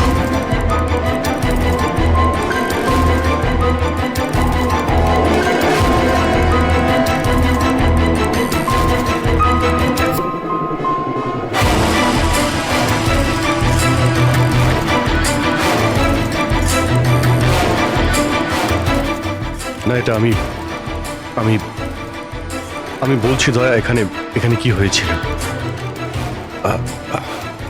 অভিজিৎ, এখানে কি হয়েছে ওটা তো আমি দেখছি। তুমি বলো, কে করেছে এটা? হ্যাঁ, তো তুমি এদের দুজনকে মেরেছ? আমি? অভিজিৎ, তোমাকে কিছু জিজ্ঞাসা করলাম। তুমি মেরেছো এদের? স্যার স্যার স্যার আপনি অভিজিৎ স্যারকে দোষ দিচ্ছেন। আমার দোষ দেওয়ার কোনো ইচ্ছা নেই পুরবি। তুমি নিজে দেখছো না এখানে দুটো লাশ পড়ে আছে, রক্তে ভেসে গেছে। আর সিআইডি অফিসার অভিজিৎ লাশের মধ্যে থেকে এই ব্যাজটা তুলছে, বা এটা বলতে পারো প্রমাণ চুরি করছে। অভিজিৎ, আমি তোমাকে আবার জিজ্ঞাসা করছি, তোমার সাথে অপরাধীদের মতো ব্যবহার করতে আমাকে বাধ্য করো না। কি করবো দয়া, আমি কি বলবো? যদি আমি বলি যে এই কাজটা আমি করিনি, তুমি মানবে? যদি বলি যে আমি জানি না যে আমি করেছি নাকি করিনি, আই নো আমি ভুলভাল বলছি, কিন্তু তোমরা তো তোমরা তো আমাকে চেনো। অভিজিৎ, আমার সামনে যে প্রমাণগুলো পড়ে আছে ওগুলো দেখে আমরা কিছু বলতে পারবো না। আমাকে আমার ডিউটি করতে হবে।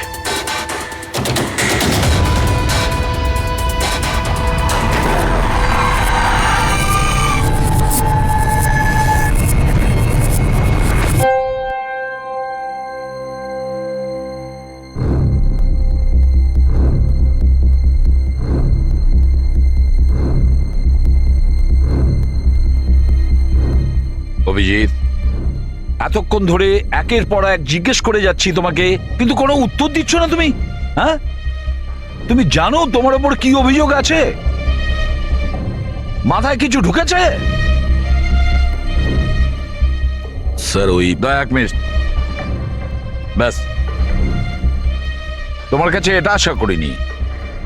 এত কিছু ঘটে গেল, তুমি আমাকে বলনি কেন? আমাকে বলনি দয়া? সালুকে আমাকে বললো, তা নাহলে তো আমি জানতামই না। তা আমি তাই করেছি যেটা উচিত ছিল। বলো অভিজিৎ, তুমি কি এই খুনটা করেছো? অভিজিৎ, তুমি কি এই খুনটা করেছো? আমি জানি না স্যার। কেন জানো না? তুমি কেন জানো না? হ্যাঁ, ডিকের বাড়িতে তুমি লুকিয়ে লুকিয়ে ঢুকেছিলে, সেটা আমি সিসিটিভিতে দেখেছি। ওই লাশগুলোর পাশে তুমি দাঁড়িয়েছিলে। এই দয়া তোমাকে এখানে ধরে নিয়ে এসেছে। ডিকে আর বডিগার্ডের উপরে যে গুলিটা চলেছে সেটা তোমার গান থেকে চলেছে, ওই গান থেকে চালানো হয়েছে। আর তুমি বলছো তুমি কিছুই জানো না? আমার চোখের ওপর চোখ রেখে তুমি বলো, বলো তুমি এই খুন করোনি। বলো তুমি এইগুলো কিছুই জানো না। বললাম তুমি জানি না স্যার, আমি কিছুই জানি না স্যার। সরি। কি বলবো আপনাকে, আমি কি বলবো স্যার? যখন আমি বুঝতেই পারছি না যে আমি ডিকের বাড়িতে কেন গিয়েছিলাম, কি করে সমস্ত খুন আমার বন্দুক থেকে হচ্ছে, আমি জানি না স্যার। স্যার, আমি তো ডিকিকে চিনি না, ওর বডিগার্ডদের আমি চিনি না, আমি মন্দিরাকেও চিনি না, আমি তো স্যার নিজেকেও চিনি না। আমি কোথায় যাই, কি করি, কার সঙ্গে দেখা করি, আমি কিছুই জানি না। গত কয়েকদিন ধরে আমার সঙ্গে এইরকমই হচ্ছে স্যার, কিন্তু আমি কিছুই বুঝতে পারছি না। সারাদিন সব ঠিকই থাকে, রাতে বাড়িতে যাই, খেয়ে দিয়ে ঘুমিয়ে পড়ি, আর যখনই সকালে উঠি তখন অদ্ভুত জামা কাপড় পরা দেখি, অদ্ভুত জুতো দেখি, যেগুলো আমার নয়। জানি না কি করে আমার বাড়িতে চলে আসে। ড্রেসগুলো ওয়াশিং মেশিনে ধোয়া হয়েছে, জুতোতে মাটি লেগে থাকে, এমনটা মনে হয় যেন আমি ওগুলো ব্যবহার করেছি, কিন্তু আমি বুঝতে পারি না। নিজেকে খুব ক্লান্ত লাগে,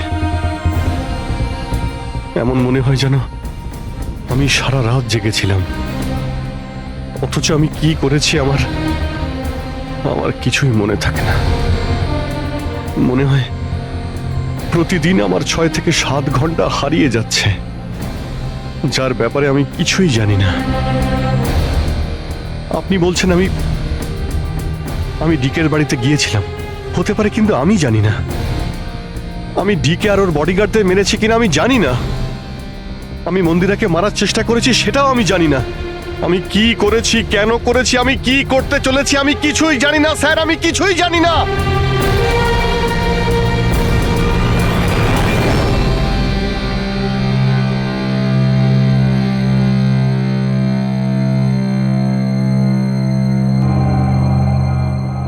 দেখো অভিজিৎ, এই মুহূর্তে তুমি নিজের জন্যে আর অন্যদের জন্যেও বিপজ্জনক। আমি তোমাকে একা ছাড়বো না, আমি তোমাকে নজরবন্দি রাখবো, আর দয়া তোমার ওপর নজর রাখবে।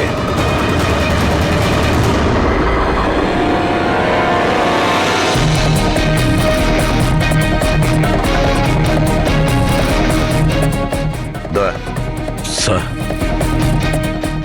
একটা কথা ভালো করে মনে রাখবে, তুমি নিজের বন্ধুর ওপর নয়, বরং একজন অপরাধী খুনির ওপর নজর রাখবে। এমন একজন লোক যে মানসিক ভারসাম্য হারিয়েছে। আজ থেকে এই কেসের তদন্ত আমি নিজে করব।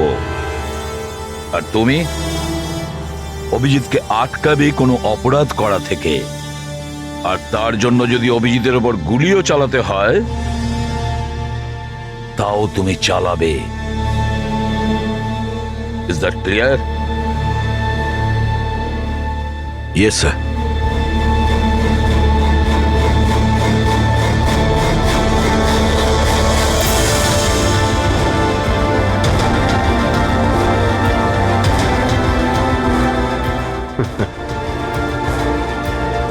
হাত করা পড়িয়ে দাও ভাই। শুনলে তো, মানসিক অবস্থা ঠিক নেই আমার। কখন কি করে বসি কিছুই জানি না। আটকাও আমায়, আমার হাতে আরো একটা অপরাধ হওয়ার আগে। আটকাও আমায় ভাই। আপনাদের অফিসার, আপনাদের সিনিয়র সিআইডি অফিসার আমারই প্রাণের পিছনে পড়ে রয়েছে। আর উনি তাদেরকেও মেরে ফেলেছেন যারা আমার সিকিউরিটিতে ছিল। আর আপনি নিশ্চিন্ত হয়ে বলছেন ভয় পাওয়ার কোনো কারণ নেই। ও আপনারই চোখের সামনে সবাইকে মেরে ফেলছে, তা সত্ত্বেও আপনি বলে যাচ্ছেন যে ভয় পাওয়ার কোনো কারণ নেই। আশ্চর্য! আপনি শুধু এটা বলুন, আমি আপনাদেরকে আর কি করে বিশ্বাস করব? আজ আপনাদের একজন অফিসার সিরিয়াল কিলার বেরিয়েছে, কাল আবার অন্য কেউ বেরিয়ে আসবে। মন্দিরা দেবী, অনেক হয়েছে। অনেক কথা বলে ফেলেছেন। আমাদের ইন্সপেক্টর অভিজিৎ একজন সৎ এবং সাহসী অফিসার। নিজের দেশকে রক্ষা করার জন্য, সাধারণ মানুষের রক্ষা করার জন্য নিজের প্রাণও দিতে পারে। সে কোনোদিন খুনি হতে পারে না। হ্যাঁ, ওর বিরুদ্ধে অভিযোগ আছে, তিনটে খুনের অভিযোগ আছে। আপাতত এটা প্রমাণিত হয়েছে যে অভিজিৎ নিজের মানসিক ভারসাম্য হারিয়েছে। ও কি করছে ওর মনেই থাকে না, কার সঙ্গে দেখা করছে, কি বলছে, আর যখন নর্মাল হয়ে যায় কিছুই মনে থাকে না। তার মানে এই নয় যে ও একজন খুনি। আমি জোর দিয়ে বলতে পারি যে আপনার জীবন বিপন্ন, আর তাও আপনার এই আত্মীয় স্বজনদের কারণে। এক্সকিউজ মি, সব প্রমাণ আপনাদের অফিসারের বিরুদ্ধে পাওয়া গেছে, আর সন্দেহ আপনারা আমাদেরকে করছেন? হ্যাঁ, আমি সবাইকে সন্দেহ করছি। উনি তো আপনারই অফিসার, আপনি তো ওকেই বাঁচাবেন। এই তিনটে খুনই কিন্তু ইন্সপেক্টর অভিজিতের গান থেকে চলা গুলিতেই হয়েছে। আর আপনি বলতে চাইছেন যে এই কাজটা আমাদের মধ্যে কেউ করে থাকতে পারে? আরে আমাদের কাছে আপনার ওই অফিসারের গানটা কোথা থেকে আসবে? শেখর বাবু, খুব তাড়াতাড়ি আমরা খোঁজ নিয়ে নেব যে ইন্সপেক্টর অভিজিতের গান আপনার কাছে কিভাবে গেল। আর মন্দিরা দেবী, আপনাকে একটা রিকোয়েস্ট করি, 30শে ডিসেম্বর আপনার যে ইভেন্টটা আছে সেটা ক্যান্সেল করবেন না। এই একটাই সুযোগ আছে খুনিকে ধরার জন্য, কারণ খুনি ওই ইভেন্টে নিশ্চয়ই আসবে।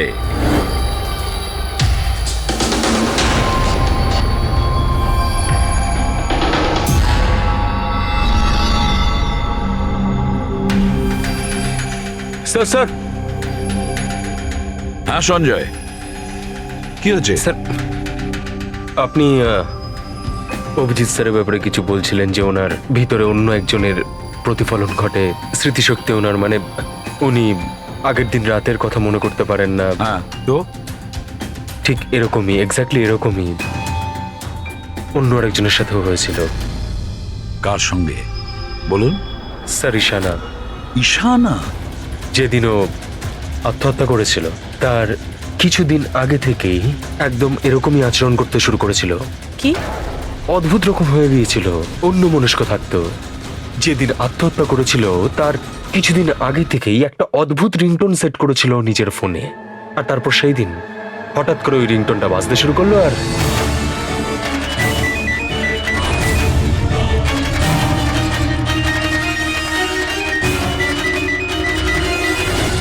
স্যার ওকে দেখে মনে হচ্ছিল ও যেন নিজের মধ্যেই নেই। স্যার অভিজিৎ স্যারও তো দিল্লি থেকে ফেরার পর এইভাবেই বিহেভ করছে।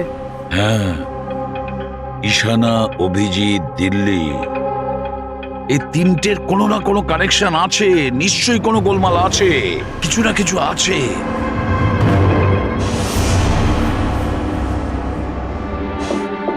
কফি। আরে খেয়ে নাও ভাই, কিছুই মেশাইনি। আমি এখানেই আছি, পালিয়ে যাচ্ছি না। অভিজিৎ, তুমি এই কথাগুলো লুকিয়েছো কেন আমাদের থেকে? লুকোতে হয়েছিল ভাই, কি করব আমি আমি কিছুই বুঝতে পারছিলাম না যে আমি কি করব, আমার সঙ্গে কি হচ্ছে। যেখানে আমি নিজেই কনফিউজ, আমি সেখানে কি বলবো তোমাকে।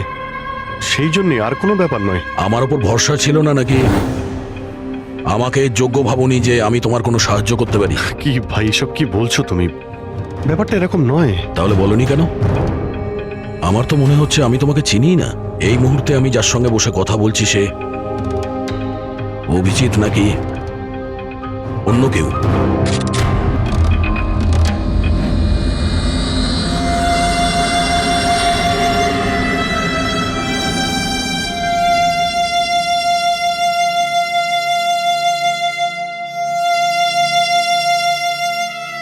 আমি তোমার কোনো ক্ষতি করব না, অভিজিৎ হই বা টনি। স্বপ্নেও তোমার কোনো ক্ষতি করব না। বন্দুক দেখানোর দরকার নেই। বিষয়টা তা নয় যে তুমি আমার কোনো ক্ষতি করবে। বিষয় এটা যে আমি এখানে শুধুমাত্র আমার ডিউটি করছি, আর আমি কোনো চান্স নিতে চাই না। আমি তো তোমাকে হয়তো চিনি না।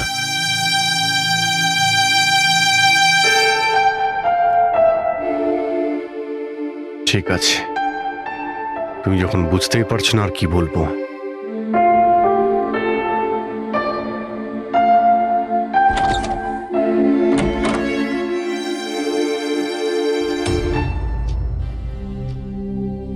ডক্টর মহেশ, আমি আপনাকে পুরো ব্যাপারটা জানিয়েছি। এবার আপনি বলুন আপনার কি মনে হচ্ছে। দেখুন, এক্ষুনি আপনারা যেটা বললেন যে এই অভিজিৎ আর ঈশানার ব্যাপারে, এটার থেকে তো একটা ব্যাপার একদম পরিষ্কার যে দুজনের কন্ডিশনই একদম সমান। Artificially induced split personality. এটাকে যদি সোজা ভাষায় আপনাদের বোঝাই তাহলে এই কন্ডিশনে পেশেন্টের মস্তিষ্কে তার এই নিজের ব্যক্তিত্ব ছাড়াও অন্য আরও একটা ব্যক্তিত্ব প্ল্যান্ট করা হয়, যেটা কোনো বিশেষ কারো আদেশ বা নির্দেশ অনুযায়ী চলাচল করে। আর এটাকে এমনভাবে সেট করা হয় যাতে ওই ব্যক্তিত্ব বিশেষ ধার্য করা সময়ে বিশেষ ধরনের ট্রিগার পেলে ওই ব্যক্তিত্বকে সম্পূর্ণ প্রভাবিত করে। আর যতক্ষণ এই প্রভাব চলতে থাকে সে পুরনো ব্যক্তিত্বের বিষয়ে না তো কিছু জানতে পারে আর না তার সেই পুরনো ব্যক্তিত্ব সম্বন্ধে কিছু স্মরণে থাকে। এটা হলো মানুষের মস্তিষ্ক। এই মস্তিষ্কের দুটো ভাগ রয়েছে। সচেতন মস্তিষ্ক মানে কনসাস স্টেট অফ মাইন্ড, যার মধ্যে আমরা এখন আছি। অচেতন মস্তিষ্ক মানে semi conscious state of mind, মানে যখন আমরা ঘুমিয়ে থাকি তখন সক্রিয় হয়। আর কখনো কখনো জেগে থাকার সময়ও কোনো নেশার বা কোনো ওষুধের প্রভাবেও আমাদের অচেতন মস্তিষ্ক সক্রিয় হয়ে ওঠে। সচেত আর অচেত দুটো অবস্থাতেই মস্তিষ্ক ভিন্ন ভিন্ন কাজ করে, কিন্তু এই অবস্থাতে দুটো মস্তিষ্কই যা চিন্তা করে, কোনো কথা বা কোনো স্মৃতি সব সেভ করে নেয়। সচেত মস্তিষ্কের মধ্যে সেভ করা কথাবার্তা আমাদের অনেক বছর ধরে মনে থাকে, কিন্তু অচেত মস্তিষ্কে সেভ করা কথাবার্তা আমাদের মনেই থাকে না। ডক্টর মহেশ, এটা একটা হিপনোটাইজের মতো সম্মোহন, যাতে মানুষের মস্তিষ্ককে পুরো কন্ট্রোল করে যা কিছু করানো যায় রোবটের মতো, আর পরে কোনো বিশেষ আওয়াজ করে ওই সম্মোহনটাকে ভেঙে দেওয়া যায়। মানুষের কিছুই মনে থাকে না। না না না ডক্টর সালুকে, সম্মোহন একদম আলাদা প্রক্রিয়া। সম্মোহন অবস্থায় আপনি মানুষকে ততক্ষণই কন্ট্রোল করতে পারেন যতক্ষণ সে সম্মোহিত আছে। সম্মোহিত অবস্থা থেকে একবার বেরিয়ে আসার পর তাকে আবার সম্মোহিত করতে হয়। এখানে ব্যাপারটাই পুরো আলাদা। এখানে মানুষের মস্তিষ্কে একটা ঘটনা যা আদৌ ঘটেইনি, একটা ব্যক্তি যার কোনো অস্তিত্বই নেই, তাকে ওই মানুষের মস্তিষ্কের ভিতরেই প্ল্যান্ট করা হয়, তার মস্তিষ্কে এই কথাটাই ফিট করা হয়। আচ্ছা, তার মানে এত কিছু অভিজিতের সঙ্গেও ঘটেছে। কোনোভাবে অভিজিৎ ওই ট্রিগারগুলো পেয়ে যায়, যার কারণে টনি জেগে যায়। Exactly sir. রাতে অভিজিৎ ঘুমিয়ে পড়ার পর নিশ্চয়ই কোনো না কোনো আওয়াজ শুনতে পায়, যেটা ওই টনির জন্য একটা ট্রিগারও হতে পারে। হয়তো ওই আওয়াজটা শুনেই টনি জেগে যায়, কিন্তু অভিজিৎ সেখানেই ঘুমিয়ে থাকে। টনি জেগে যায় যে টনি আসলে খুনি, একজন বদমাশ, একজন অপরাধী। আর অভিজিৎ যাদেরকে চেনে, ও তাদের কাউকেই চেনে না। যদি এটাই হয়তো অভিজিতের ভেতরের টনিকে কোনোভাবে কমেন্ট দেওয়া হয়েছে মন্দিরাকে মেরে ফেলার জন্য, তাহলে 30শে ডিসেম্বর ইভেন্টে টনি এর পরিণাম দেখতে চায়। মন্দিরাকে মেরে ফেলার চেষ্টা করবে 2 দিন পরেই, 30শে ডিসেম্বর।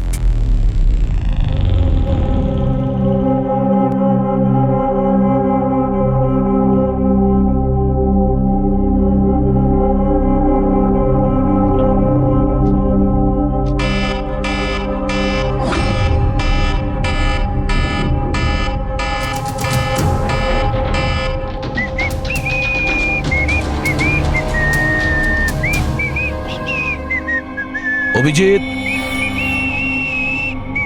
অভিজিৎ, কোথায় তুমি?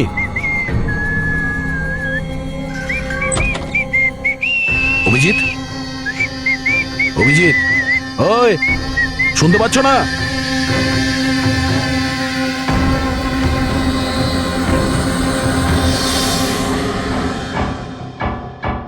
কে রে তুই? তুই আমার বাড়িতে কি করছিস? অভিজিৎ, টনি, তুমি এখান থেকে পালাতে পারবে না। তুমি এখানে নজরবন্দি আছো, এই ঘরের ভেতরেই থাকতে হবে, বুঝেছো? টনিকে তার কাজ করতে দে। যদি আমার রাস্তাতে বাধা দিস তাহলে জীবনটাও হারাবি তুই। চল এবার যেতে দে। বাড়ির বাইরে না, ভেতরে। হাত সরা, হাত সরা। তোকে তো বললাম যে আমাকে তুই বাধা দিস না। আমার মাথা গরম করিস না। আমার কাজের সময় কেউ বাধা দিতে পারবে না আমায়। চল। টনি, তুমি কোথাও যাবে না, এখানে, এখানেই থাকবে তুমি, বুঝেছো? কি বললি? টনির গায়ে হাত তুললি তুই? টনির গায়ে হাত তুললি তুই? অভিজিৎ, অভিজিৎ, অভিজিৎ,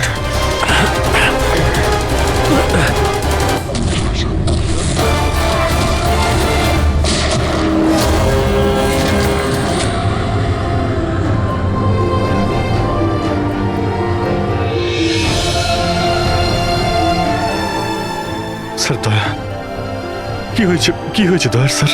এরা বলছে যে আমি নাকি ওকে।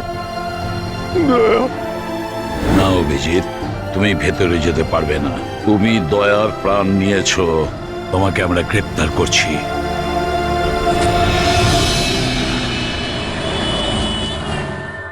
ঈশানার ফোন রেকর্ডে ডক্টর তানিয়ার নাম কয়েকবার এসেছে।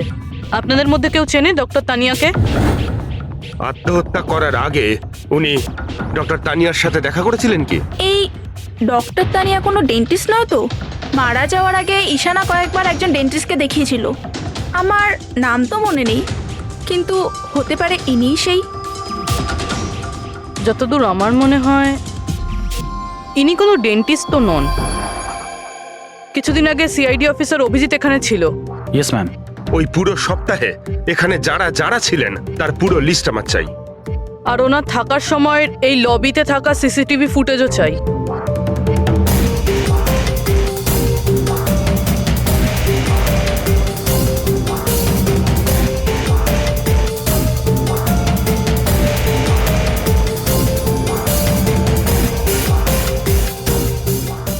এক মিনিট পজ করুন। এই মহিলাকে যার সাথে অভিজিৎ স্যার কথা বলছে? পুরবি, এই লিস্টটাতে ডক্টর তানিয়ার নাম আছে। উনি এখানেই ছিলেন যতদিন অভিজিৎ স্যার এখানে ছিলেন। মনে হচ্ছে ওই মহিলাই। কি নাম এই মহিলার? ম্যাম ডক্টর তানিয়া, সপ্তাহখানি ধরে এখানেই ছিলেন। স্যার, এই তানিয়ার সাথে দেখা করতেই হবে। স্যার, তানিয়া মুম্বাইয়ের প্যারাডাইস হোটেলে রয়েছে। টিকিট পাবো না আমি মানেটা কি? লুক, আমাকে এক্ষুনি ইন্ডিয়া থেকে বাইরে যেতে হবে। Do you understand? Yes. Doctor Tania? হ্যাঁ, আপনি কে? ঈশানা, ঈশানার বন্ধু, সিআইডি অফিসার পুরবী।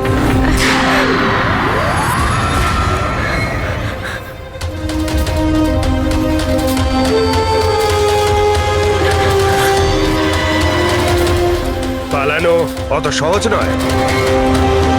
কোথায় পালাচ্ছেন তানিয়া দেবী? কি কি চানটা কি আপনারা? অভিজিতের সঙ্গে কি করেছেন আপনি?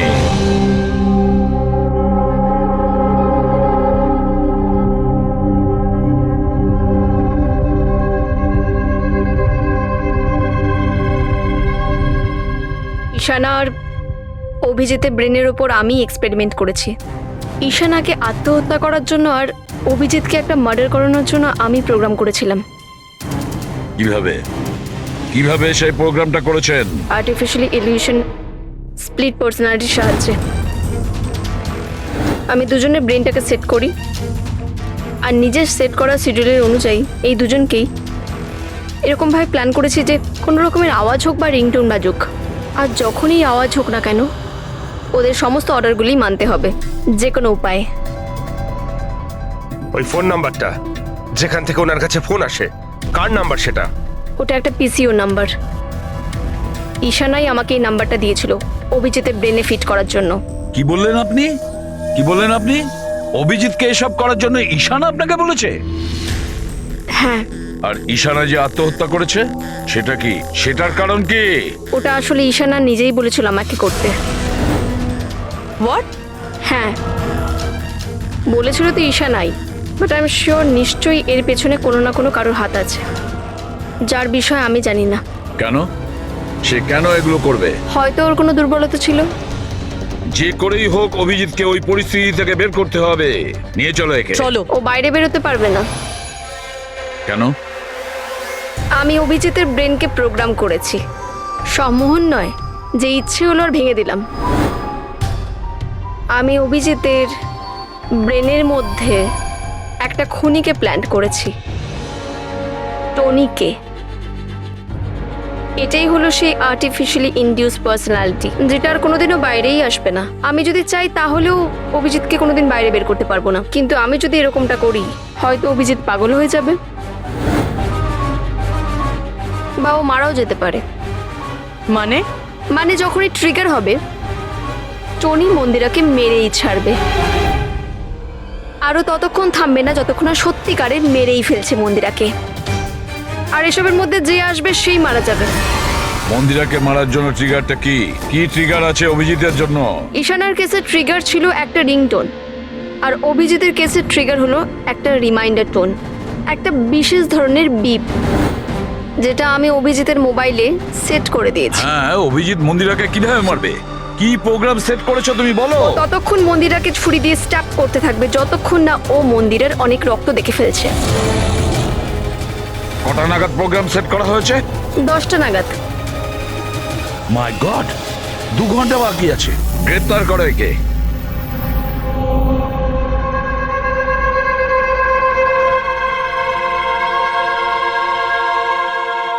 জীবনে কখনো ভাবিনি স্যার যে আপনার ওপর অপরাধীর মতো নজর রাখতে হবে।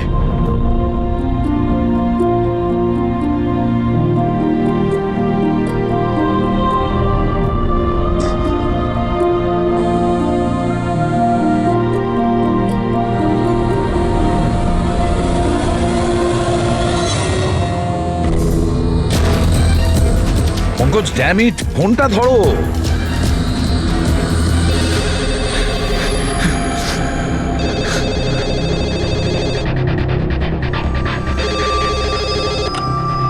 হ্যালো পঙ্কজ, কোথায় ছিলে তুমি? মোবাইলটা ধরোনি কেন? সরি স্যার, আমার ফোন সাইলেন্টে ছিল। স্যার আমি এখানেই আছি অভিজিৎ স্যারের কাছে। শোনো আমার কথা, এক্ষুনি তুমি অভিজিতের ফোনটা সুইচ অফ করো। কি স্যার? ফোন সুইচ অফ করবো? ওর ফোন সুইচ অফ করো যেভাবে আমি বলছি, এখনই, এই মুহূর্তে। অভিজিৎ স্যারের ফোন স্যার। প্রশ্ন করো না, যা বলছি তাই করো। অভিজিতের ফোন বন্ধ করো। দেখো, হাতে আমাদের সময় নেই। অভিজিৎ যে কোনো সময় খুনি হয়ে যেতে পারে। যাও তাড়াতাড়ি। না না,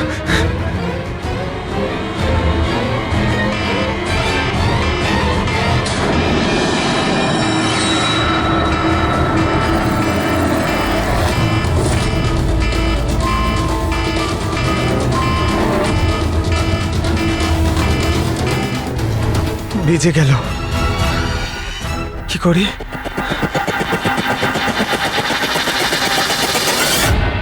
অভিজিৎ স্যার, অভিজিৎ স্যার কোথায় গেলেন? Abhijit sir, Abhijit sir,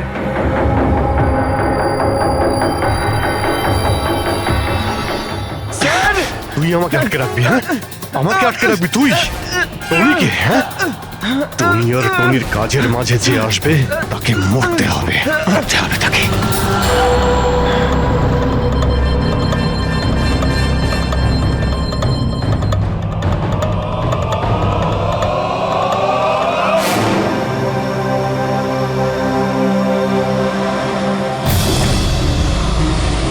sir এখানেই চ্যারিটি ইভেন্টটা হবে।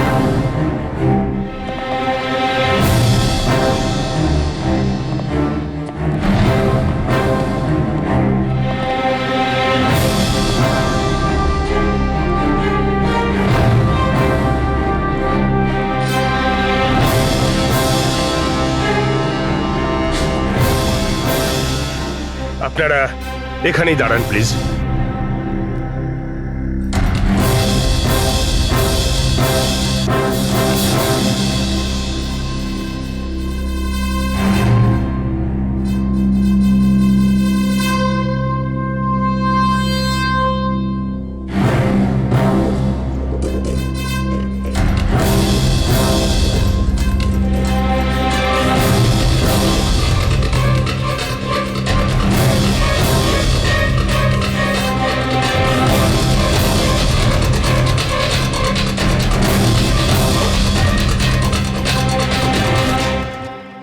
হ্যালো লেডিস অ্যান্ড জেন্টলম্যান, প্রত্যেক বছরের মতো এই বছরের সন্ধ্যাটাও খুবই গুরুত্বপূর্ণ।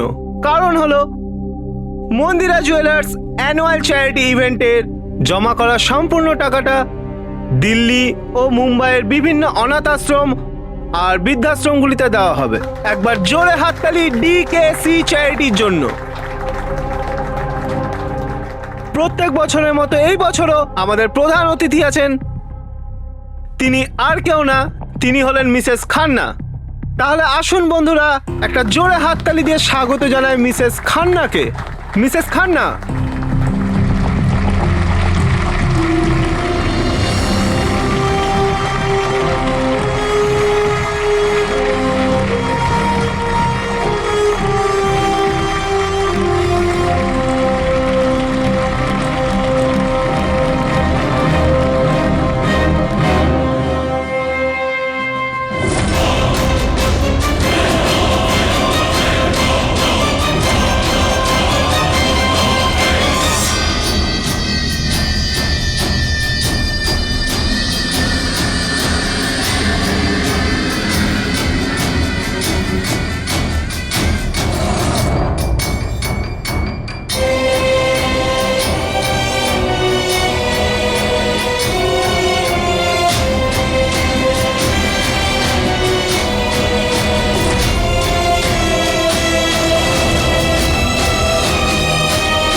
Lights on. Sir sir Abhijit ঠিক আছে? স্যার স্যার ওকে তাড়াতাড়ি নিয়ে চলো, তাড়াতাড়ি এসো।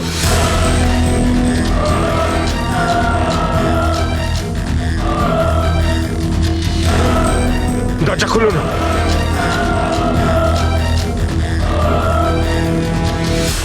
মন্দিরা দেবী, টনি তার মিশন কমপ্লিট করেছে, মন্দিরা দেবীকে মারার। আর আমাদেরকে ভরসা করার জন্য আপনাকে অসংখ্য ধন্যবাদ। আপনারা সবাই আমাকে এখানে আনলেন কেন? আমার তো এখন স্টেজে থাকা উচিত। ম্যাডাম, আমাদের একটা প্ল্যান আছে। প্ল্যান? রবি,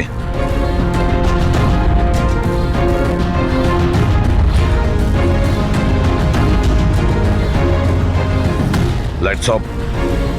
মন্দিরা দেবী,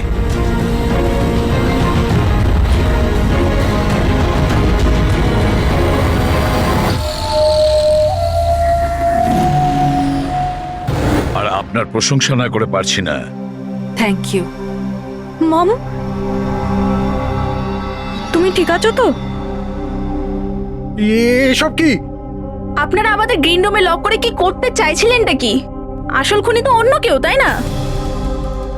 স্যার, আপনি সবকিছু মায়ের জীবনের ঝুঁকি নিয়ে করেছেন। যদি সত্যিই মায়ের কোনো ক্ষতি হয়ে যেত তাহলে?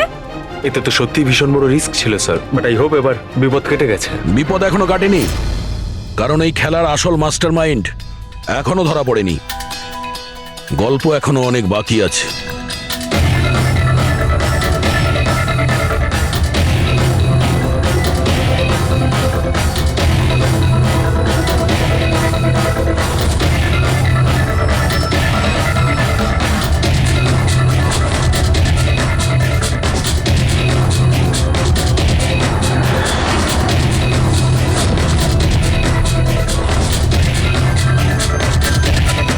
কি হলো? আমাকে দেখে ভালো লাগলো না? কখনো কখনো খুনি পর্যন্ত পৌঁছানোর জন্য আমাদের অ্যাক্টিং করতে হয়। তার মানে ওনার মৃত্যুর খবরটা নাটক ছিল? আমার মৃত্যুতে খুনি খুব খুশি হয়েছিল যে ও জিতে গেছে, আর ওই সুযোগটাই আমরা কাজে লাগিয়েছি। আমরা মন্দিরা দেবীকে বাঁচানোর চেষ্টা করছিলাম, আর দয়া মাস্টার মাইন্ডের পিছনে লেগেছিল। কিন্তু আসল মাস্টার মাইন্ডটা কে?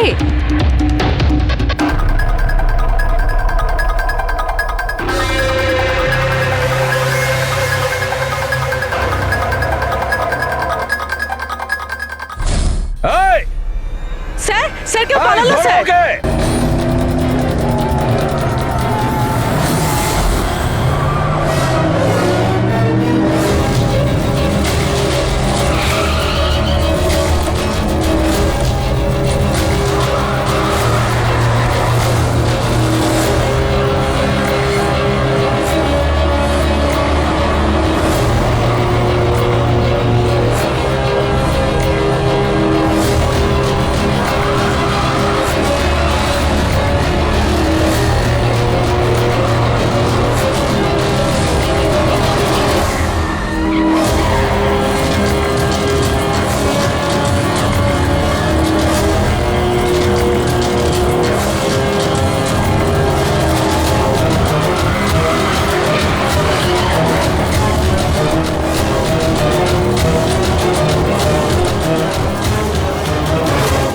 অপরাধের রাস্তা সবসময় সংকীর্ণ হয়ে থাকে।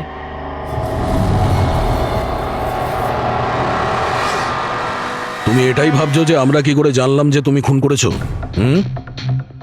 আমরা তো এটা জানতাম যে এই মাস্টার মাইন্ড মন্দিরা দেবীর নিজেরই কোনো লোক। তাই আমার মৃত্যুর পরে আমি সব থেকে আগে এটা খোঁজ নিয়েছি যে আপনাদের মধ্যে কে সে যে অভিজিৎকে চিনতো বা দেখা করেছেন। তারপরে আমার মনে এলো যে ক্রাইম ব্রাঞ্চের সেমিনারের জন্য অভিজিৎ দিল্লি গিয়েছিল। ওই সেমিনারে আসা লোকেদের লিস্ট যখন আমি দেখলাম তখন জানলাম যে কায়রাও গিয়েছিল। ক্রিমিনাল সাইকোলজির স্টুডেন্ট কায়রা। আর তানিয়াকে জিজ্ঞাসাবাদ করার পরে আমরা জানতে পারলাম যে ঈশানাই এই সমস্ত কাজ করতে বলেছে। ওই সময় ঈশানার মা সরকারি হাসপাতালে অ্যাডমিট ছিলেন, আর তার কিছুক্ষণের মধ্যেই ঈশানার মাকে বেসরকারি হাসপাতালে যেখানে অ্যাডমিট করা হয়েছিল সেখানকার পুরো খরচ মিস কায়রা করেছিল। আর সবচেয়ে বড় ক্লু, ওই পিসিও যেখান থেকে অভিজিৎ স্যারের কাছে অর্ডার আসতো দয়া স্যার সেখানে নজর রেখেছিল আর সেখানেও তোমাকে দেখা দিয়েছিল। Okay fine, I give up. মেনে নিচ্ছি যে আপনারা খুবই স্মার্ট, কিন্তু স্যার এই কথাটা তো আপনিও মানবেন তাই না, যে আমিও অনেক স্মার্ট? হ্যাঁ, স্মার্ট তো তুমি বটেই।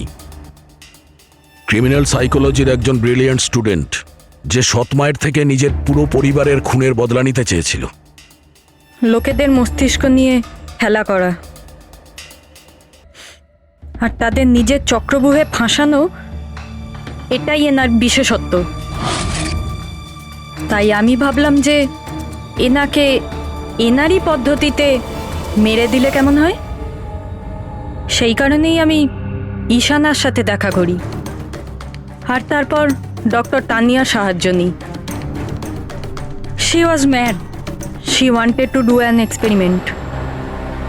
তারপর আমি ঈশানাকে অনেক বুঝিয়েছি, অনেক বোঝানোর পরে শি ওয়াজ রেডি। ওই এক্সপেরিমেন্ট নিজের উপর করায়, কিন্তু somehow I was never convinced. আমি সবসময় কনফিউজ ছিলাম যে ওই এক্সপেরিমেন্টটা করতে পারবে না।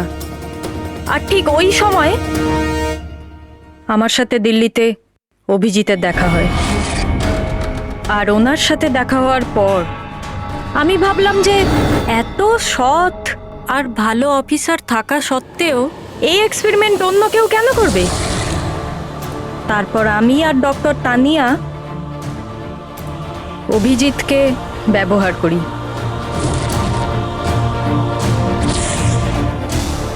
আর আমার এক্সপেরিমেন্ট ওর ওপরে করি।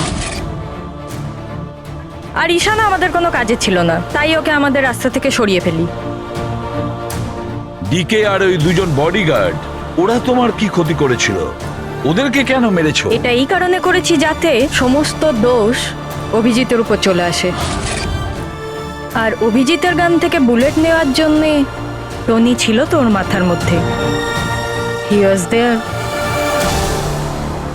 তুমি এতটা নিচে নামতে পারো কায়রা, আমি কখনো ভাবতেও পারিনি। এবার জানতে পেরে গেছো তো?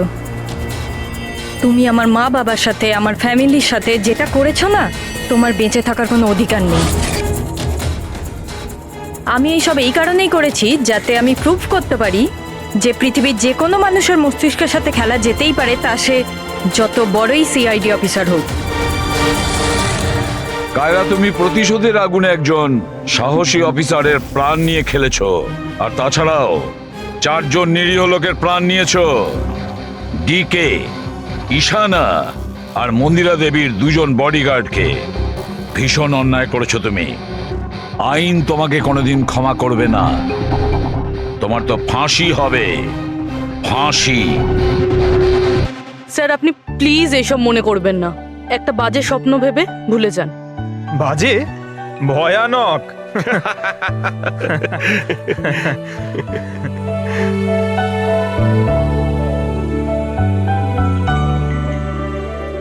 বস, হ্যাঁ বলো সালুকে, বলো। কেস তো সলভ হলো? হ্যাঁ, কেস তো সলভ হলো, কিন্তু কিন্তু কি বস, অভিজিতের মস্তিষ্কে যে টনিকে প্ল্যান্ট করা হয়েছিল সেই উদ্দেশ্যটা সফল হয়েছে। তারপরে এখন আর কেউ ট্রিগার ধরবে না, ওর কানের সামনে কেউ গান করবে না, যার কারণে অভিজিৎ টনি হয়ে যেত। হ্যাঁ হ্যাঁ, কিন্তু বস, কিন্তু কি বস, কথাটা এই, টনি অভিজিতের মস্তিষ্ক থেকে কখনো যাবে না। কি? টনি অভিজিতের পার্সোনালিটির অংশ হয়ে গেছে বস। কেউ জানে না যে কবে, কখন, কোথায় সামনে এসে যাবে।